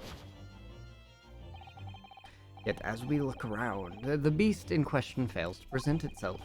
Where could this angry creature have disappeared to? Madam. Me? I pray you do not consider me unchivalrous, but it is plain to me with one glance in your direction. It is. Your dress pocket gives us a handsome clue as to the beast's current whereabouts. The poor, fragile, defenseless woman is beside herself. Well, I don't know about fragile. Oh, dear. Anyway, Mr. Sholmes is quite right. There's no sign of Mrs. Gildedev anywhere. But it seems there may be a clue as to her whereabouts. A clue that this maid is trying to hide. Wonder where Mr. Yaredev's wife could be. Yup, there's the ring. The ring. Yeah.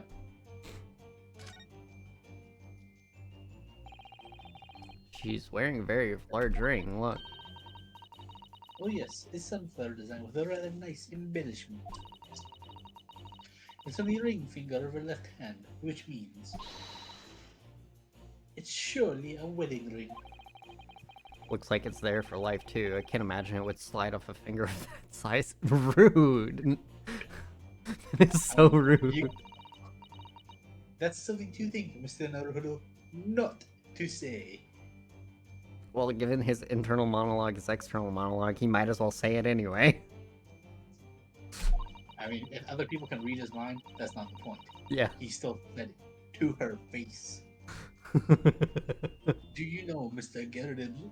Do you know, Mr. Gerardin's wife in the photograph had a ring very much like this one.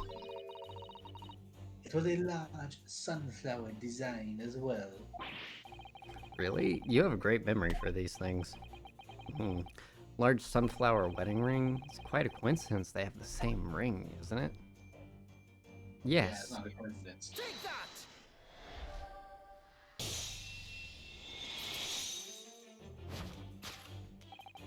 Your wedding ring gives us a handsome clue as to the beast's current whereabouts. Oh. Indeed, it does. That flowery band gleaming on your finger gives you away. For it is identical to the one shown on the hand of Mr. Garadeb's bride in this photographic print. In other words, you are no ordinary household maid. No. You are Mr. Garadeb's lucky bride. You are Mrs. Garadeb herself. Oh my word!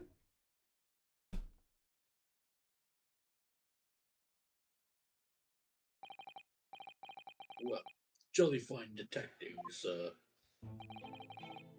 As you rightly surmise, this is the wife, yes, my Joan.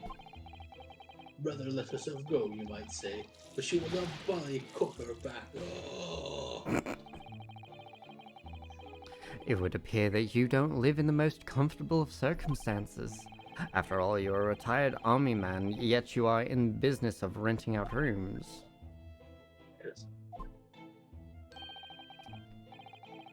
I would assume, therefore, you have insufficient means to employ a maid. Would that be correct? It's not right, I tell you. I was second lieutenant of the 3rd Regiment. A man has a pride, don't you know? By golly, it's a sorry thing when a chap can't even afford to have a single maid in his employ.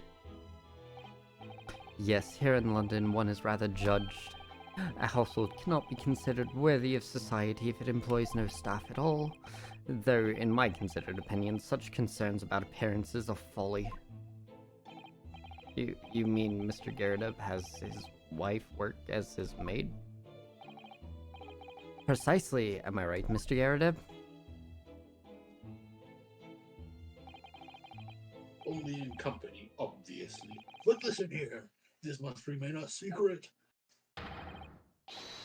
Tip-top secret, please.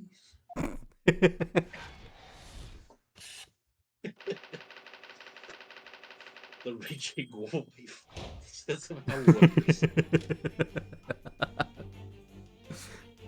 Carpet gnawed on by the starving lion. Now, Mr. Garadeb, It is plainly clear that you still have deep feelings for this formidable beast. The fact that they're still calling her a beast. Indeed. Yep, as his wife, he's married to her. Formidable beast with magnificent horsepower from those overly thick arms and pudgy fingers. Horsepower. Indeed, that blithe pose, the distress of this loss has caused you veritably tangible. Your head weighs heavy on your shoulders. The pain you feel is being revealed by that supporting arm. I mean, he's onto something. Mr. Sholmes is quite something. He's still calling Mr. Garredeb's wife a beast. Yes, as a woman, that feels rather uncomfortable. But Mr. Garredeb is standing... Mrs. Garredeb is standing right beside her husband as we speak. In other words, he hasn't lost his beloved at all, has he? Oh, how true. Does he mean his red face or the broken pipe? Mhm. So perhaps the supporting arm seems to be propping up his head. Has some other significance then. According to Mr. Sholmes, Garredeb's pain is tangible, though. What does that pose of his really signify? He's been slapped. Quite obviously.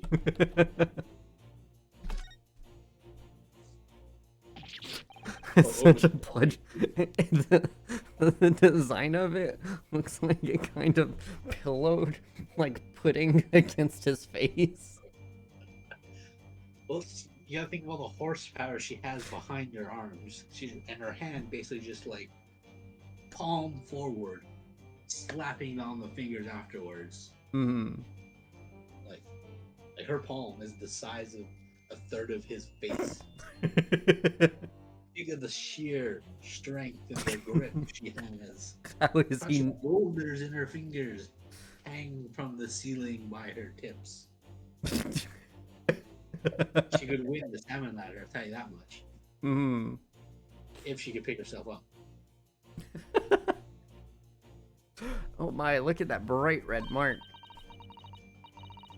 Gosh, that's quite something. And clearly made by somebody's hand. Yes, Mr. Garredeb has been slapped on the face. It seems hard. I think it's more like a punch with open fingers. She's a monk. She's away the open hand monk. I mean, think about it. The impression underneath his mustache, that's a thumb. Yeah. So, like, that's not how the slap would go if you were to slap somebody upside the head. She force palm, she like arm thrusted into his face. Yeah. Straight up. Direct palm, center of the hand, onto the face. Like it Into doesn't the even. wall. It doesn't even make sense if it were to be from behind, because like you would have to slap off to the side. Because if it were from behind, then that would have to be the right hand, but that's obviously the left hand. Yeah. It's very obvious she just went like she like open-handed punched him in the face. How does he not have a concussion is my question. He probably does. And like third-degree burns on his like crotch because of like 4 cups of boiling tea. Right? I mean, honestly, she probably like arm thrusted him into the cabinet wall. Yeah, maybe. It wasn't her throwing the candle stand. It was her throwing her husband Into the wall, and his flailing knocked the candle out. Yeah. Whoever could have done such a thing? The horsepower, Mason. The horsepower. Well, there's a very limited number of candidates, I'd say.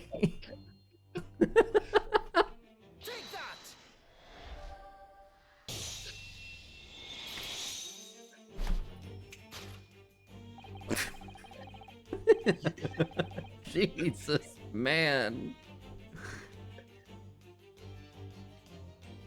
That jawline, though. It just looks like he doesn't eat enough. Your head weighs heavily on your shoulders from the pain you feel being revealed by that slapped cheek. And of course, the deliverer of such an impressive mark on your cheek refuses to fade. Was you, Madame Joan Garadeb? She slaps herself lightly. Well, that's the game's indication of jiggle physics, because it's literally her face. Well, yes. You have been desperate to hide the slap mark on your cheek, sir. Oh.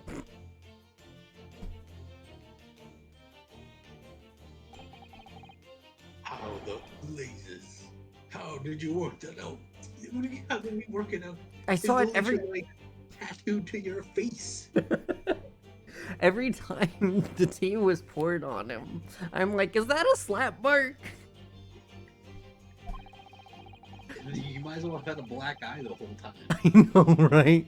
You can actually see some of the red is in his eyebrow. Yeah, I know. That's Maybe it's stupid. on another layer, right? Yeah. Technically speaking, that's what that means. Yeah. Like that would actually cause if it were that strong of an imprint, he probably has like eyesight damage on that eye. Yeah, probably. Nothing escapes the notice of one trained in the art of observation, my dear fellow. That's why you haven't looked directly at us even once. To be honest, I thought that's kind of because his face is like mega narrow. Yeah, it looks weird to look at him straight on. I don't like it. I prefer seeing a crescent moon head. To keep your other side from view. Yep. Apparently, Riot showed up. I just realized. Yeah. Well, oh, Rolf. I don't think they're into freaky stuff. I think she just got really violent. Now, let us proceed to the next conundrum. Why were you subjected to such a violent slap? Called her a cow. Well, I mean, she's a beast. In with other the words, strength and horsepower. I said that a few minutes ago, yeah. In other words, we must ask ourselves what caused Madame Garadeb to fly into a rage. Is it gonna be the bills saying they paid too much money to keep up appearances? It might be just spending on stuff yeah, like getting the lion or something. Oh, you Thank- gotta hydrate, by the way. Thank you for the hydrate. Well, if we're going by what we've done each time, then each time he's had the conclusion something's been wrong. So Yeah. it might not be the bills then. What if she's looking at the cannon? He bought a cannon. And she's like, "What the fuck? What are you doing?" Yeah. And we need only follow the direction of your gaze to find the That's why answer. maybe that's why she dropped a shell on his foot. Maybe. Yeah, it's not the pile of bills. Didn't Mr. Schultz say the bills are all for a lion fodder? Yes, but now we've established the lion never existed. But it does look like a spill mark. No one's hand is shaped like that. Her pudgy fingers are. I mean, her hand. I think her hand. No, when you're looking at the slap mark, quote unquote, the thumb imprint is like right underneath the guy's mustache. Yeah, Right? it looks like literally open palm slapped his face, it looked like he was slapped like this. like direct on. Which is like horse palm, not you can't slap somebody like that because it would be like front facing, or if it were even if it were from behind, it would have to be like this hand, which the thumb would be on top. Oh, wait, it'd be this one. Thumb would have to be on top. I mean, Yeah, but it clearly looks like the thumb is hooked underneath the mouth. unless it was like slapped like this from behind. What if it was a backhand? Like she backhanded him into the wall. Like put your hand upside. Like, put your hand upside down. Yeah. But it would still have to come from behind or like kind of below. Which I guess she is Well, shorter than him. I mean, Significantly so. If I was like facing you and I didn't want to use my palm to slap you, and I turned it upside down, I could use my left hand to slap that side of your face with my Yeah, true. thumb looking down. Or they was getting weird. Nah. But honestly, I feel like the idea of the high horsepower arm thrust palm strike is just better. I think it's the best because it's the dumbest. I mean, it makes the most sense with the way the developers decide to put the input. You know. Yes, Like but she just, oh, go ahead. I just say she's just straight martial arting his face. I was gonna say judo chopping his face, as an Austin Powers reference. Yeah. But now we've established that the lion never existed, which can only mean that the thing responsible for gobbling up all that food was Mr. Gyarados' wife. She is still a beast, though, as they've said. Mr. Naruhodo, she is a person, not a thing. Yes, well, she's also a person who gave her husband a mighty slap round the face. So hard that it left a perfect hand mark, in fact. Yes, why do the women want to hit a husband with such force? I wonder. Maybe he's calling her a thing and a beast. I'd love to know the answer to that question. We'll probably find out. What is the bookmark? Oh, is it infidelity? Potentially. Yeah. Ah, someone must be reading this book at the moment. There's a bookmark here too. Look. I'm not reading that one right now. Mr. Gilligan is clearly an avid reader. You need to want to read about the cow? I'm just not saying it out loud for the sake of stream. I mean, to be fair, that's the entire industry, so it's all Yeah. right. It's family friendly. It's the subtext. Plus, well, sometimes you just gotta take things for face value and ignore the subtext. True. The True. implication is there, and you ignore it. Oh, wait a minute. I don't think this is a bookmark. Oh no! Oh no! So it isn't. It was not written in a woman's hand. Oh, James, I love you. Yours, Marie. Kiss, kiss. And look next to the signature here. Lip marks made with lipstick. Oh, what a passionate and romantic gesture. Don't get any ideas, Susato-san. Oh dear, I am sorry. So this bookmark is actually a logo pin. I want to see if there's anything else we can actually look. No, nope, it has to be that. Take that!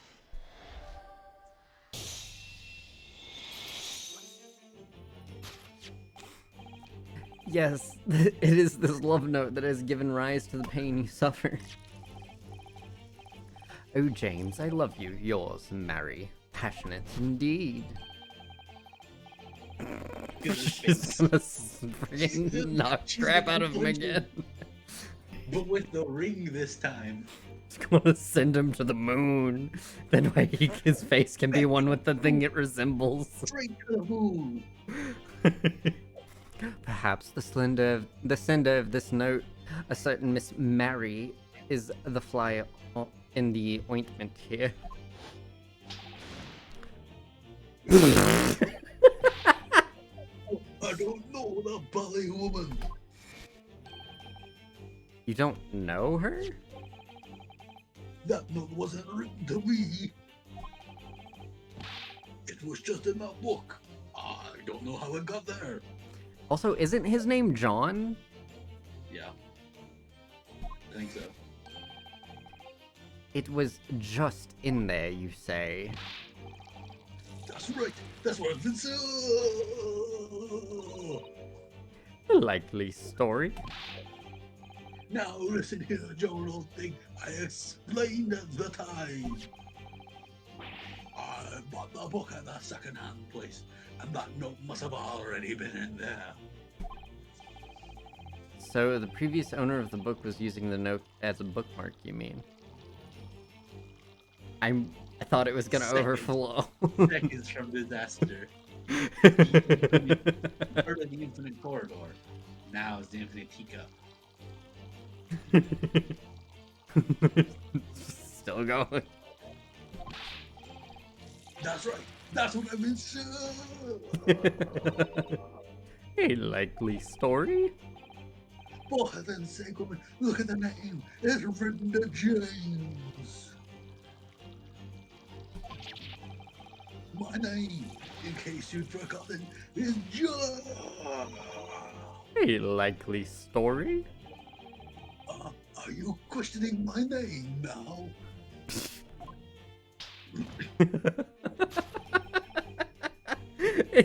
It's really not even a slap. It's literally just coming down from the top and being like, what bam? It's, it's like a volleyball spike. With the ring hand, too. Yeah. And there we have it. Arouse the suspicions of a female heart, and you unleash a beast with the most ferocious bite.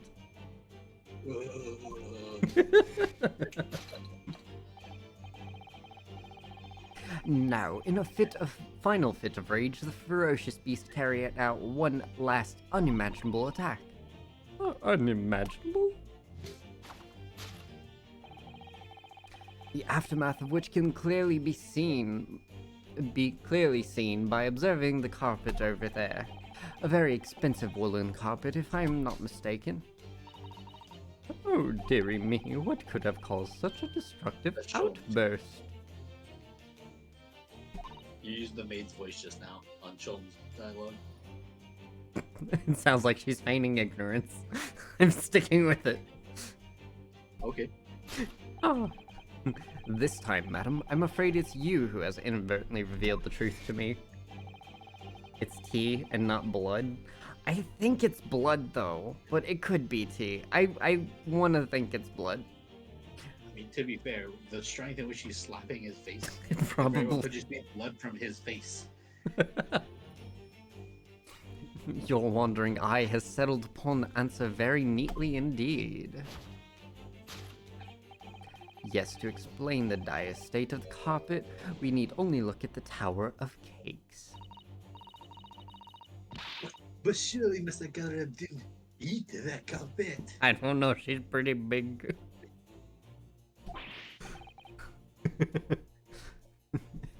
No, of course not. There doesn't seem to be any doubt. The state of disarray this room is in is a result of her wild temper. No, that's true. So this is the last part of Mr. Shaw's deduction that we need to fix. We need only to follow Mrs. Garrett's gaze, and that will tell us the answer. Alright, let's see what we can see. Yes. I mean, it's very obviously the candelabra. It's the only thing that looks mostly untouched. This looks like a very old candlestick. Does indeed. And the base looks too small, surely it's very unstable. Looks to me like even the slightest knock would make it topple over. Oh dear, that would be dangerous. Wait, take a closer look at this. There's one candle missing. Yes, I didn't notice that before, despite the fact that it was very obvious. Why is that, I wonder? Why is one of the three missing from its holder? It's on the floor, guys! It's literally, it's... You have, as we say, eyes. I guess they wanted you just like to click on the candle itself. Well, no, it's because that's highlighting the carpet. Take that!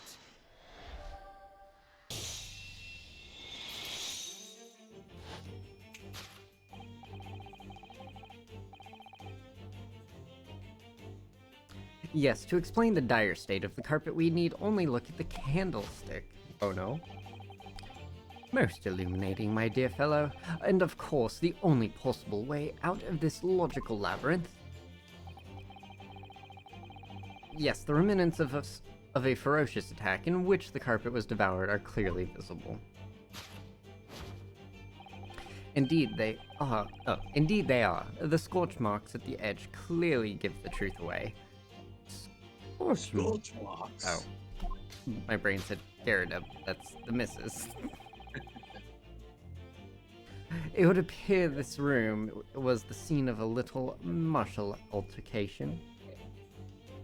They think it's only a little bit eaten. Alright. Yeah, they thought it was eaten by a lion. An Asiatic lion, to be precise. Mm-hmm.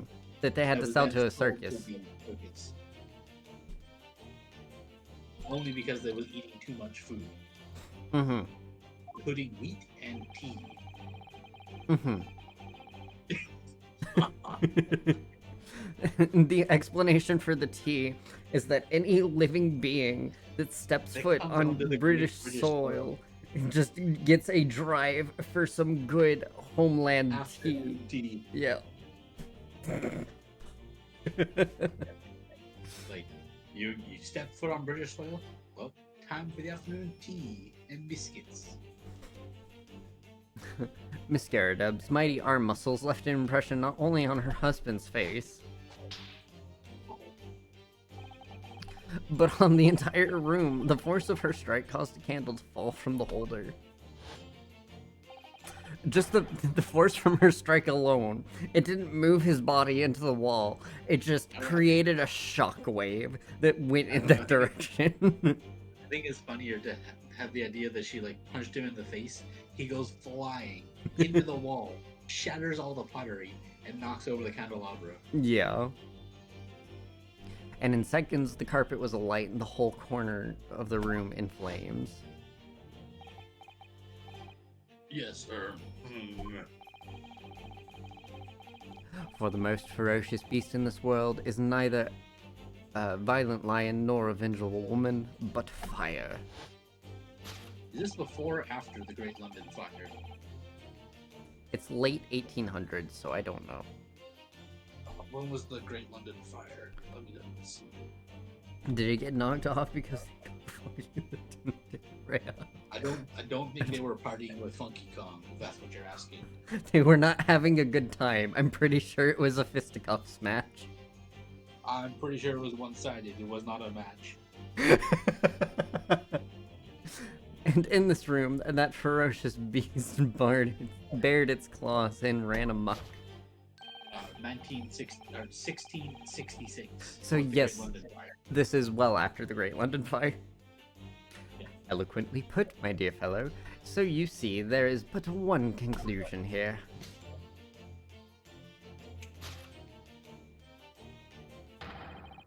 After the spark of the martial discord flew, the room was... What? Marital. That's the start of marital discord. Martial. Marital discord flew. This room was the scene of a fire.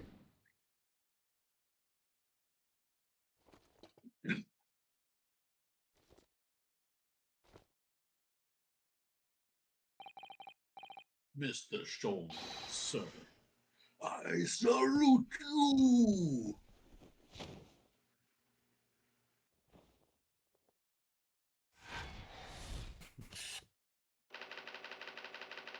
Carpet scorched by a small fire. Solved. Maybe Oh, too late. It's already happened. ma'am. It's these dashed long winter nights, you know. Nothing to do but read in front of the fire. So you say.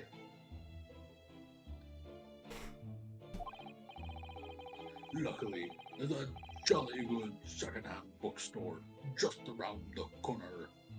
Buy all my old novels there.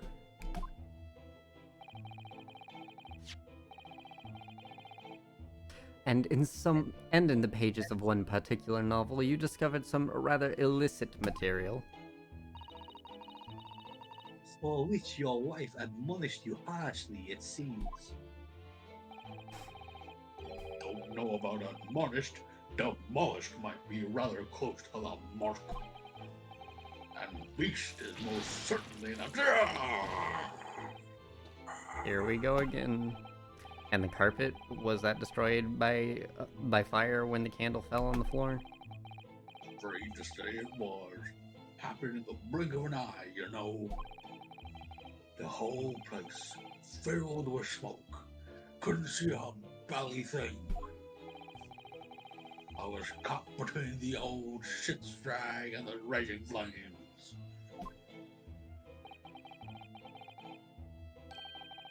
You painted torrid picture, sir, one that would have been most entertaining. The Sold. lady's eyes are closed because she's pretending to be a maid still. In which case, is like, I am dignified, I am classy. I didn't just clock my husband 3/10 of the way to Myanmar. Why are the lady's eyes always closed? I don't know.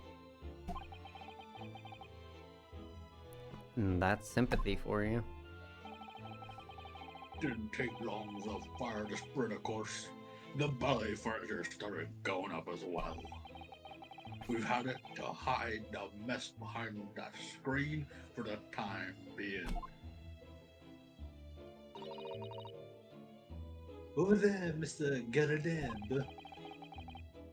Well, you have nothing more to hide now, if you'll allow me. Oh my. Got all my favorite novels in that case. But as soon as the fire got hold of them, that was it. Whoosh, up in smoke. My eyes were closed. I didn't see him here when I flailed my arms.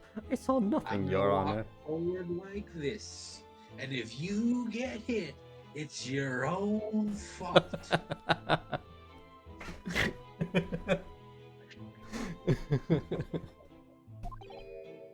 Gosh. Then the wife started hurling things at me. What a terrible sight it must have been. There was I, back up against the window, under heavy enemy fire, incendiary books coming in 10 to the dozen.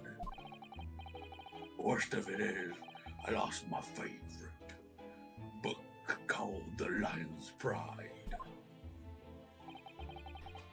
The Lion's Pride? Ah, yes, your notorious love of big cats coming through again. I assure you, the title didn't influence my choice in the slightest. That's why she's You always could say spilling she tea is on him. spilling the tea, right? Yes. That's not what we mean by spill the tea, sis. Well, it's what she means by spilling the tea. Because it definitely is informative. So the poor man really did lose something dear to him as a result of the ferocious beast's rampage. Mr. Show's deductions turned out to be correct once again. No, they Thank you didn't. very much. I mean, there was a lion, and he did lose something. But no. You cannot tell me that there wasn't a lion involved and that he lost something because of it. There was a ferocious beast. But it was just his wife. Can only be You heard all our characters say the great muscular arms that she has, the sheer horsepower, the strength that belies the ferocity. Can only be described as a great British wonder. I'll tell ya, it was total carnage. flames everywhere, and the old stick in full fiddle. Out of interest, what time of day was that? Not sure I can remember. It was 2 days ago now. Let's see. Around 5 o'clock, I'd say. So at exactly the same time, as a terrifying incident was unfolding outside your window on the street below. Now I'm just seeing, like, from the street view, because there's a window there, the lady gets stabbed. This dude is running in towards a fire, and, like, any of the spectator, like, anyone, like, witnessing what happened, if they looked to the top, they would just see stuff flying across the window as, like, a burst of flame was across the bookshelf over there. It's just like, oh my god, this is just chaos incarnate. I'm gonna go walk the other way before I get sucked in.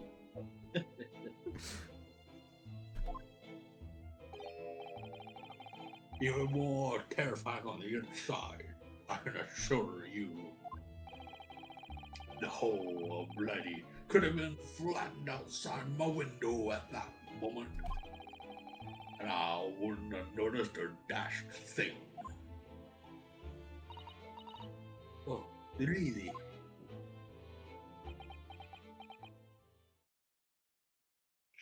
Oh, he's actually drinking the tea.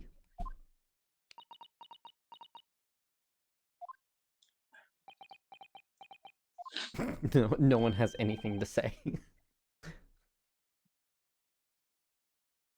Nice cardigan, thank you. Mr. Sholmes? Yes, Mr. Naruhodo? What can I do for you? I think we've gotten to the bottom of Mr. Garrideb's situation now, but what does it have to do with Mr. Natsume's circumstances? I can't help you there, I'm afraid. What? My dear fellow, if you recall, I did say as much from the outset. I warned you that although I knew the retired army man would be hiding something, I could not be sure whether his secret would prove to be of relevance or not. I just knew you were gonna say that. I mean, yeah, it literally... He literally said it twice before we got here. That's your own fault. The carpet got burnt? Yes. Yeah, scorched, in fact. Now, Mr. Naruhodo, you mustn't lose heart. Bear in mind that all things fall into one of only two categories, those relevant to the case and those not. That makes no sense to me. How does that not make sense? It makes perfect sense. Either it matters to the case or it doesn't. Ryunosuke's just stupid. Because it ain't no way a cat ate it. Yeah. There's not even teeth marks or tear marks. It's just the cat happened to be a fire.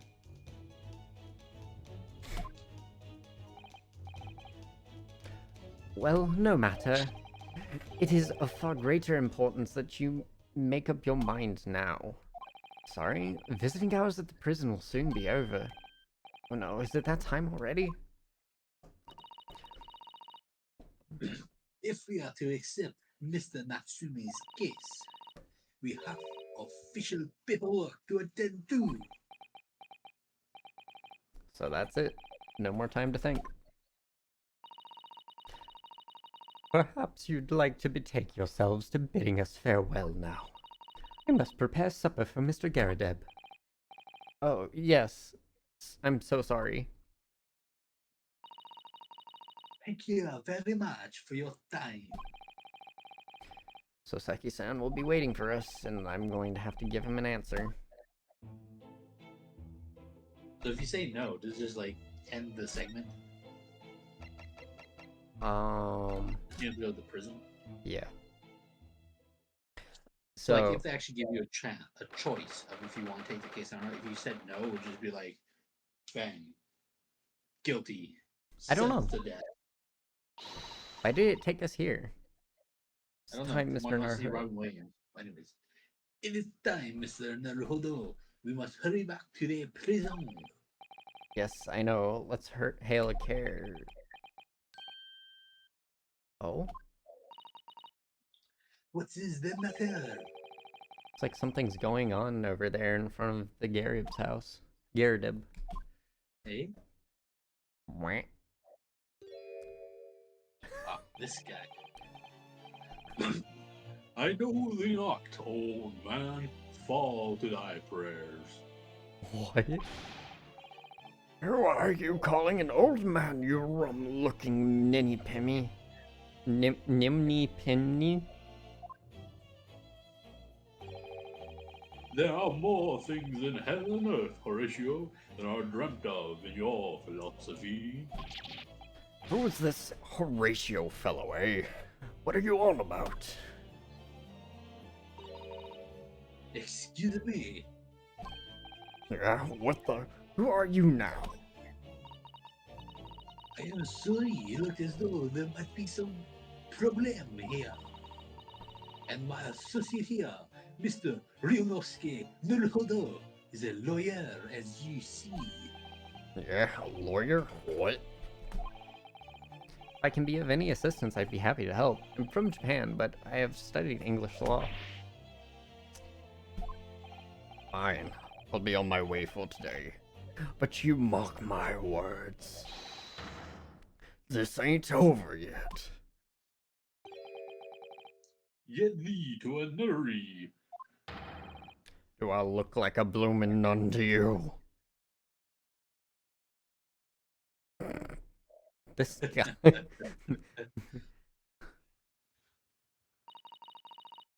I do hope you're not injured.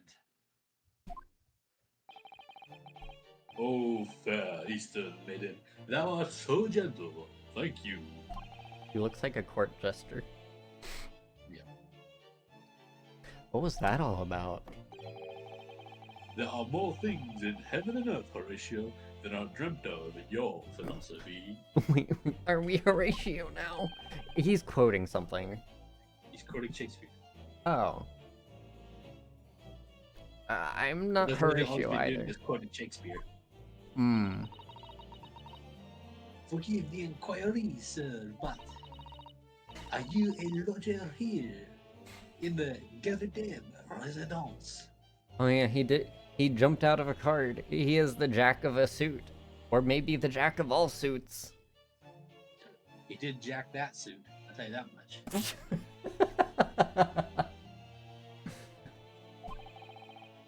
Oh, fair Eastern maiden, thou art so right. Yes, I do dwell in this humble abode. Mr. Garrideb did mention that he had another lodger, didn't he? This must be the man. Do you happen to know the other lodger who lives on the first floor? Yes, a gentleman named Natsumi. Oh, more worthy opponents than my battle of words, ne'er could there be. Sorry, battle, did you say? Who is the stronger, Hamlet or Macbeth? Mr. Natsumi and I spot long into the night. So, clearly, Joan was lying if they went long into the night of him retiring at 9 p.m. and then not. I mean, maybe from her point of view, he goes back to his place, his room, lodging at 9 p.m. and then leaves again, but she doesn't notice, and goes to Natsume's. Maybe. I Or she was see. just nervous because she was kind of covered the fact that she literally punched her husband in the next week. True. Maiden Liz. I don't fully understand, but it seems Mr. Natsume and this gentleman are acquaintances at best. So fair maiden, so good gentleman. I can tarry here no longer. Fare thee well. I didn't really understand him, but I think he's returned to his room. It seems he's unaware of what's happened to Mr. Natsume, so he can't really help us. Soseki-san and that man as lodgers, the Garrida house is certainly full of eccentrics. Anyway, I'll go find a carriage. Yes, I'm sure Mr. Natsume is ready. Yes, eagerly awaiting our return. Let's hope we can get to the prison before visiting hours are over.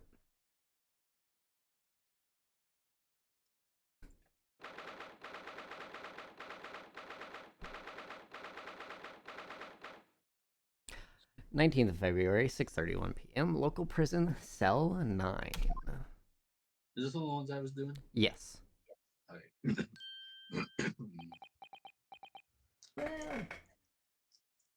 Dot, dot, dot, dot, dot, dot, dot, dot, dot. Oh, it's you. You're here. You came. Welcome, student Mr. Naruhodo Esquire. I can't believe you came back. I'm so touched. We are here to we are here to see if you're waiting, Mr. Natsume. Oh no, think nothing of it. Relax. If I were a cat, I would purr with pleasure at the company of such fine compatriots. Noble, military, never failing, Nepalese. Where'd she go? She just went away back over there. I don't know. She abandoned me. Oh, now let's not get carried away. I quite agree. There's nothing more reassuring than the familiarity of one's native land. On the other hand, it is through friendship transcending international borders that one truly appreciates the fact. Such is my belief, at least. Oh, so yes, it's you. The miserable rotten spy, airlock schnoms. I'm also gonna manually save here, just because I know it's gonna ask us if we accept. I don't know if we get a choice, though. Yeah.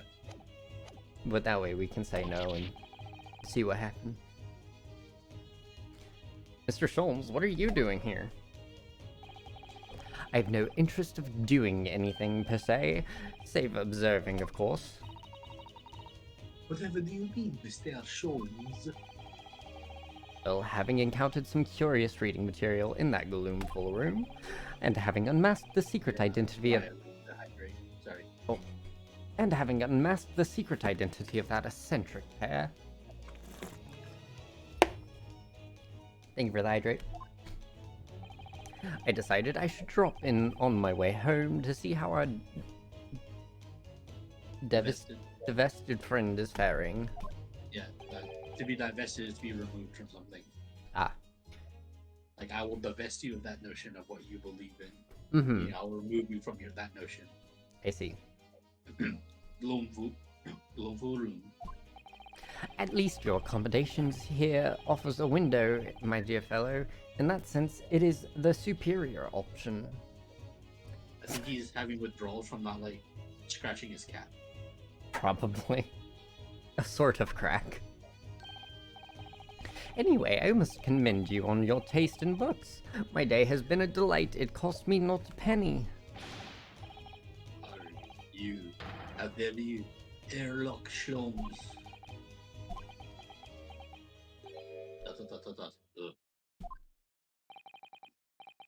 I've had it. I'm through. I'm at the end of my rope. I should never have come to Great Britain. It was a terrible mistake. Haunted by spirits in those accursed lodgings. No doubt my luck will be cursed in tomorrow's trial as well. My whole life is bedamned. What are you thinking, Mr. Naruhodo? He mentioned that once before, didn't he? That his lodgings were cursed, I mean. And there is much truth in Mr. Mustache's words. But cursed is a wholly appropriate description, I would say, for the man's lodgings and indeed for tomorrow's trial. What is that supposed to mean? Assume you have to converse with him first, or you have to present something? Well, this is the only thing I have to present. It's new. Well, actually, no, this is technically new. I've already shown him the badge thing. Mr. Natsume, would you take this and... Oh, the sheer joy of a gift from my fellow countryman. The complete kindness of kith and kin. Oh, no, sorry, I just wanted to show you. The complete cruelty of kith and kin.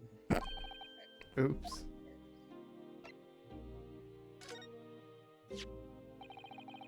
We found this receipt in your room, Mr. Natsume. That's right. I went out to buy some new old books. Isn't that a contradiction in terms? And it was on your way back to your room that you saw the woman being stabbed? She's dead. I thought to myself, she's dead. My mind went completely blank. Before I knew it, I was back in my room, trembling like a leaf. Bookworm hoping to worm his way out of a bad situation. Mr. Naruhodo, please do be more careful. Never think such disparaging thoughts. How could you possibly know? She's a spirit psychic medium, probably. Shaking is crazy. Yeah. He's hitting rock bottom, crashing. Mm-hmm. Everything's going up in flames because it's hitting rock bottom now. Alright, well, goodbye. Adios. Have a good Actually, life. I wonder, could we go to Briar Road? Or are they still... No, they're still investigating. I was wondering if they'd have moved away by now and we could actually do... Look at the crime scene. Yeah, Assume they won't let you until you take on the case. probably. Cursed Trial, Crack Rock Bottom. That reminds me of, do you remember when we used to play the, like, Naruto and Shippuden Ninja fighting games? Yeah. You remember the one when we played Patrick's Basement? And Mm-hmm. you started every ninja started with, like, items like kunai and, like, bombs Mm-hmm. and stuff like that. Yeah. And then when Jiraiya 3 goes, crack cocaine! Crack cocaine! Crack cocaine! Crack cocaine! I don't... Hilarious. I didn't remember that. So that's not what he says, but it definitely, every time he threw the explosives at me, it sounded like Jiraiya's going, crack cocaine! Crack cocaine! Like, yeah, this is hilarious. So we just like spent throwing explosive at him. Mr. Natsume, what did you mean by what you just said now? About the trial tomorrow being cursed? Oh no, why? Why are you looking so worried? You're making me nervous. I was just getting carried away, that's all. I didn't mean anything by it. Oh, I see. That's really agitated him. You don't mean the trial really is cursed somehow?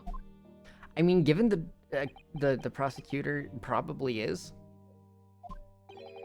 Are you referring to the prosecutor, the Reaper of the Bailey? The Reaper? Oh no, what do you mean? Please, tell me, summarize this succinctly in 16 salient words. No defendant has ever survived a trial in which the Reaper stands for the prosecution. Ever. Oh, is that 16? 1, 2, 3, 4, 5, 6, 7, 8, 9, 10, 11, 12, 13, 14, 15, 16, 17? Yep. 16 salient words. Thank you very much. 10, 12, 14, yeah, 15, yeah. Oh my goodness. Can it lead me through? That was 16 words exactly. I mean, you did ask.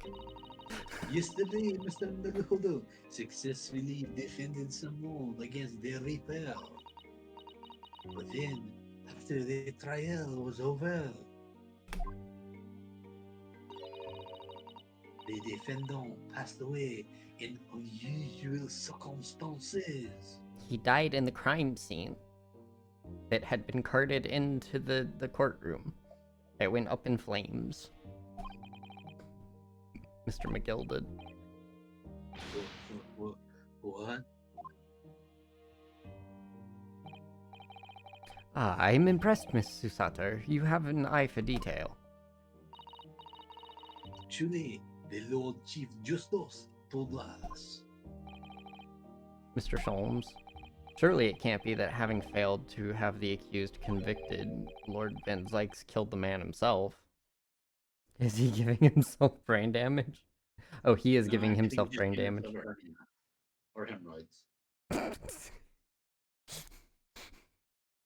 He was training for like 5 minutes.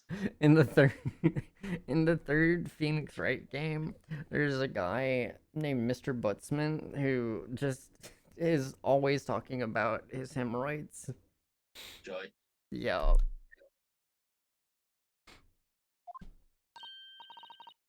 Oh no, he couldn't have. Surely. If you're wondering what hemorrhoids are, they're bulging veins in the inside or outside the rectum. Out of pocket.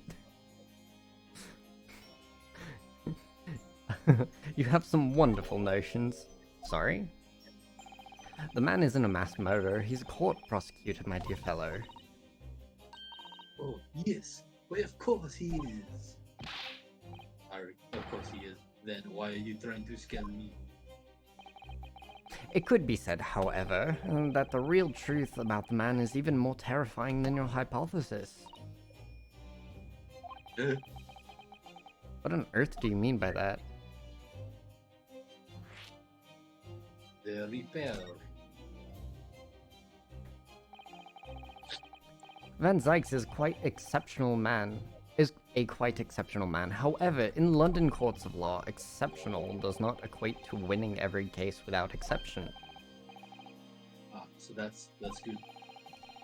Saseki-san looks like he's going to cry tears of joy. Got the anime eyes right now. I know, right? As you are no doubt aware, in a British criminal trial, there is both a judge and jury. The judge officiates based on the letter of the law, whilst the jury offers public opinion and common sense. It is an excellent system whereby the defendant's guilt is considered from several points of view. He is the pleading face emoji. However, public opinion, in particular, is somewhat easily manipulated. Right. Criminals and corrupt lawyers, for that matter, can use it to their advantage, by any means at their disposal, contriving evidence, calling imposters as witnesses, and so on. By such underhanded means, those who would want to are able to sway the jury, which means that even in the light of irrefutable evidence, the prosecution can fail. Because it means their own verdict can be passed. And sadly, from time to time, my dear madam, it is simply the reality of the situation. And that's alright. However, Not alright, just the way it is. yeah, those indicted by Lord Van Zykes cannot escape justice. Their fate is sealed. Oh my. I did the wrong voice for that. Oh well. Though the education may see them leave the courtroom with their freedom, within months they all disappear. It is most striking. Disappeared, but how? By all manner of misfortune, sir. Perhaps they are trampled under a passing carriage, perhaps they fall into the flames and drowned, perhaps they are suddenly overcome by a raging fever, or perhaps they are attacked by highwaymen. Oh no. All examples of the reality of events here in London, I'm afraid, Mr. Naruhodo.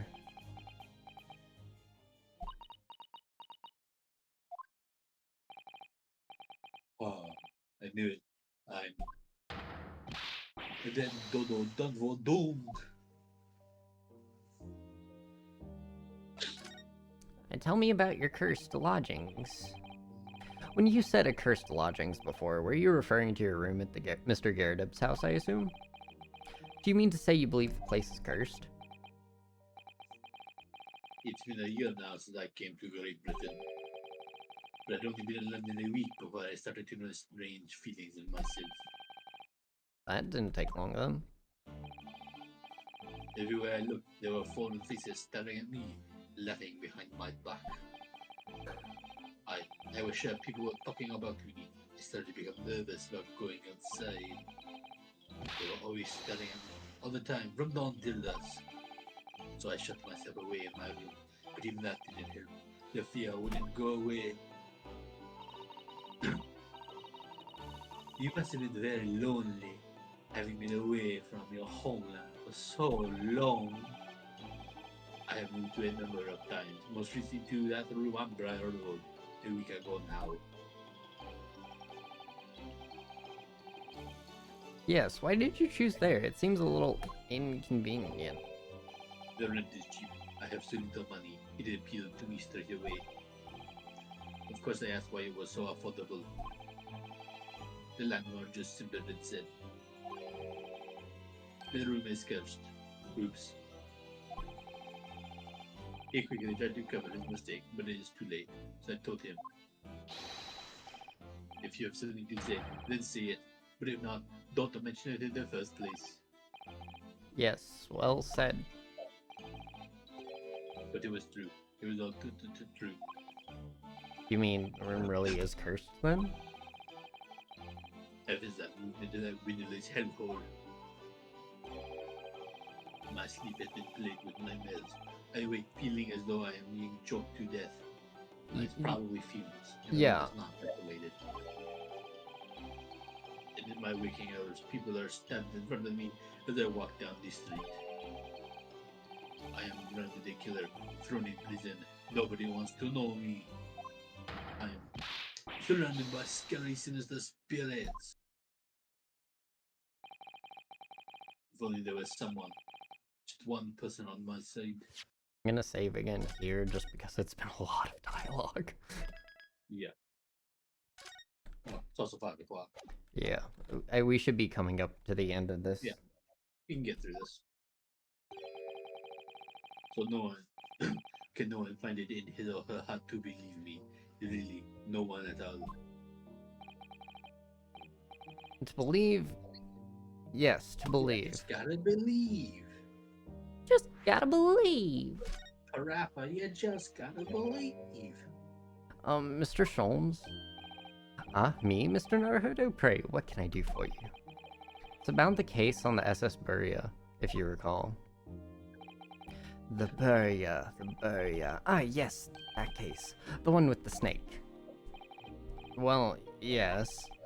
At the time, I was the suspect, but you believed in me and listened to my side of the story, and you helped us to investigate. I did I? Interesting. What I want to know is why. Why did you believe me? I see, yes, you mean... because you're grimly distressed, shady Eastern fellow... you are a grimly dressed, shady Eastern fellow found with the victim in a locked room. Well, if you like, yes. I'm a little surprised that answer requires explanation, my dear fellow. It's quite simple, really. You said I didn't do it. But I could have been lying. Surely you must have had your doubts. You must have suspected me a little. I think perhaps you have misunderstood. I neither recall believing in you, nor that which you were telling me. What? I didn't believe anything you said. You see, the only things I believe in are those I choose to believe in. What? What do you mean, Mr. Sholmes? I make up my own mind about what is to be believed and what is not. If I should like to believe in something, I do. The circumstances can hang as far as I'm concerned. But I could have betrayed your trust. In that case, I should have made an elementary error of judgment, nothing more. Betrayal of trust is an overused excuse, in my opinion. Meaning, whether or not one should trust another is, in the final analysis, down to oneself. It is a matter of whether or not one can trust oneself. Yes, he is right. He is right.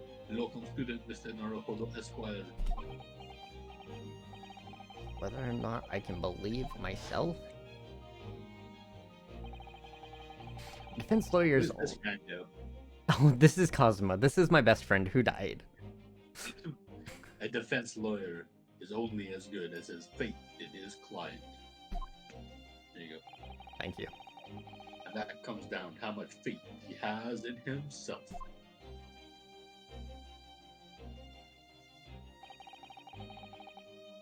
You were so right, Kazuma. You can have another flashback to his friend. Nope.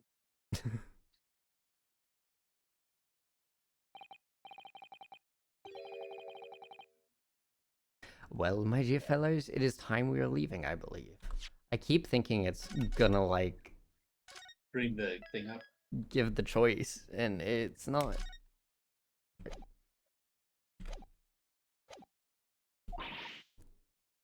Already? Visiting hours are over. The guard will be here shortly to escort us out.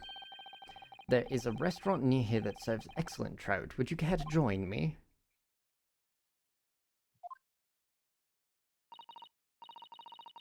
Oh dear, there's never enough time, is there?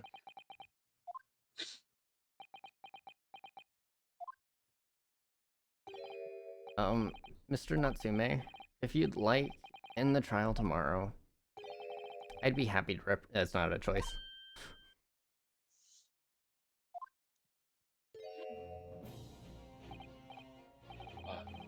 Local student Mr. Naruhodo Esquire. As I said, I only experienced As the British I- courtroom for the... Oh, that's... I thought for sure that was him for some reason. As I said, I only experienced a British courtroom for the first time yesterday, and although the man I was representing was not found guilty, I lost sight of something crucial. Something crucial. What to believe in. The defendant, justice, or the truth.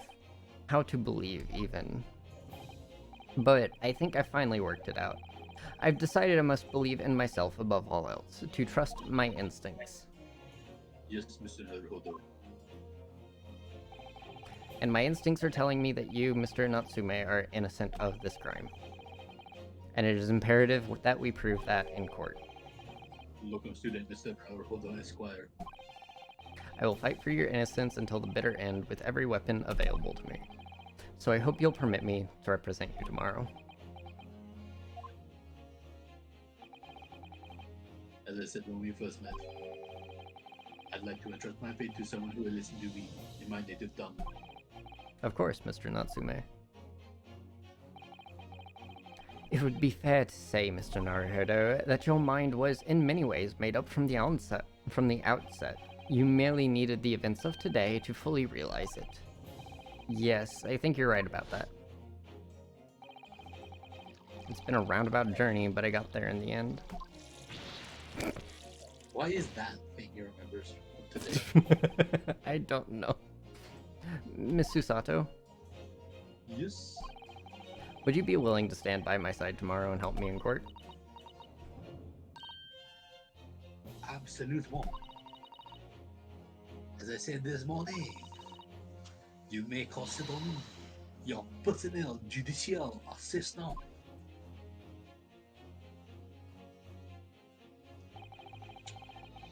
The shocking events of yesterday's trial still weigh heavily on my mind, but it's time to stop looking backwards. Kazuma believed in me, and Mr. Sholmes believes in me now too. So it's time. Time that I learned to believe in myself. Soseki-san has no one, he's all alone, so it's my job to help him, to fight in his corner. Tomorrow, in the courtroom, with all the strength I can muster.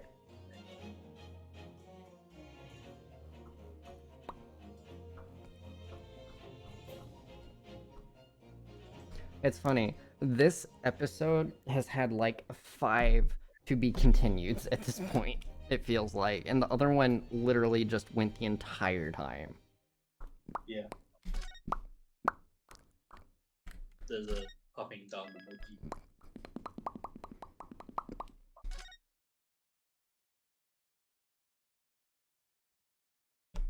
Okay. It's been fun. That it has. Thank you all for joining me. And thank you for hopping aboard, Mason. I appreciate it. Yep.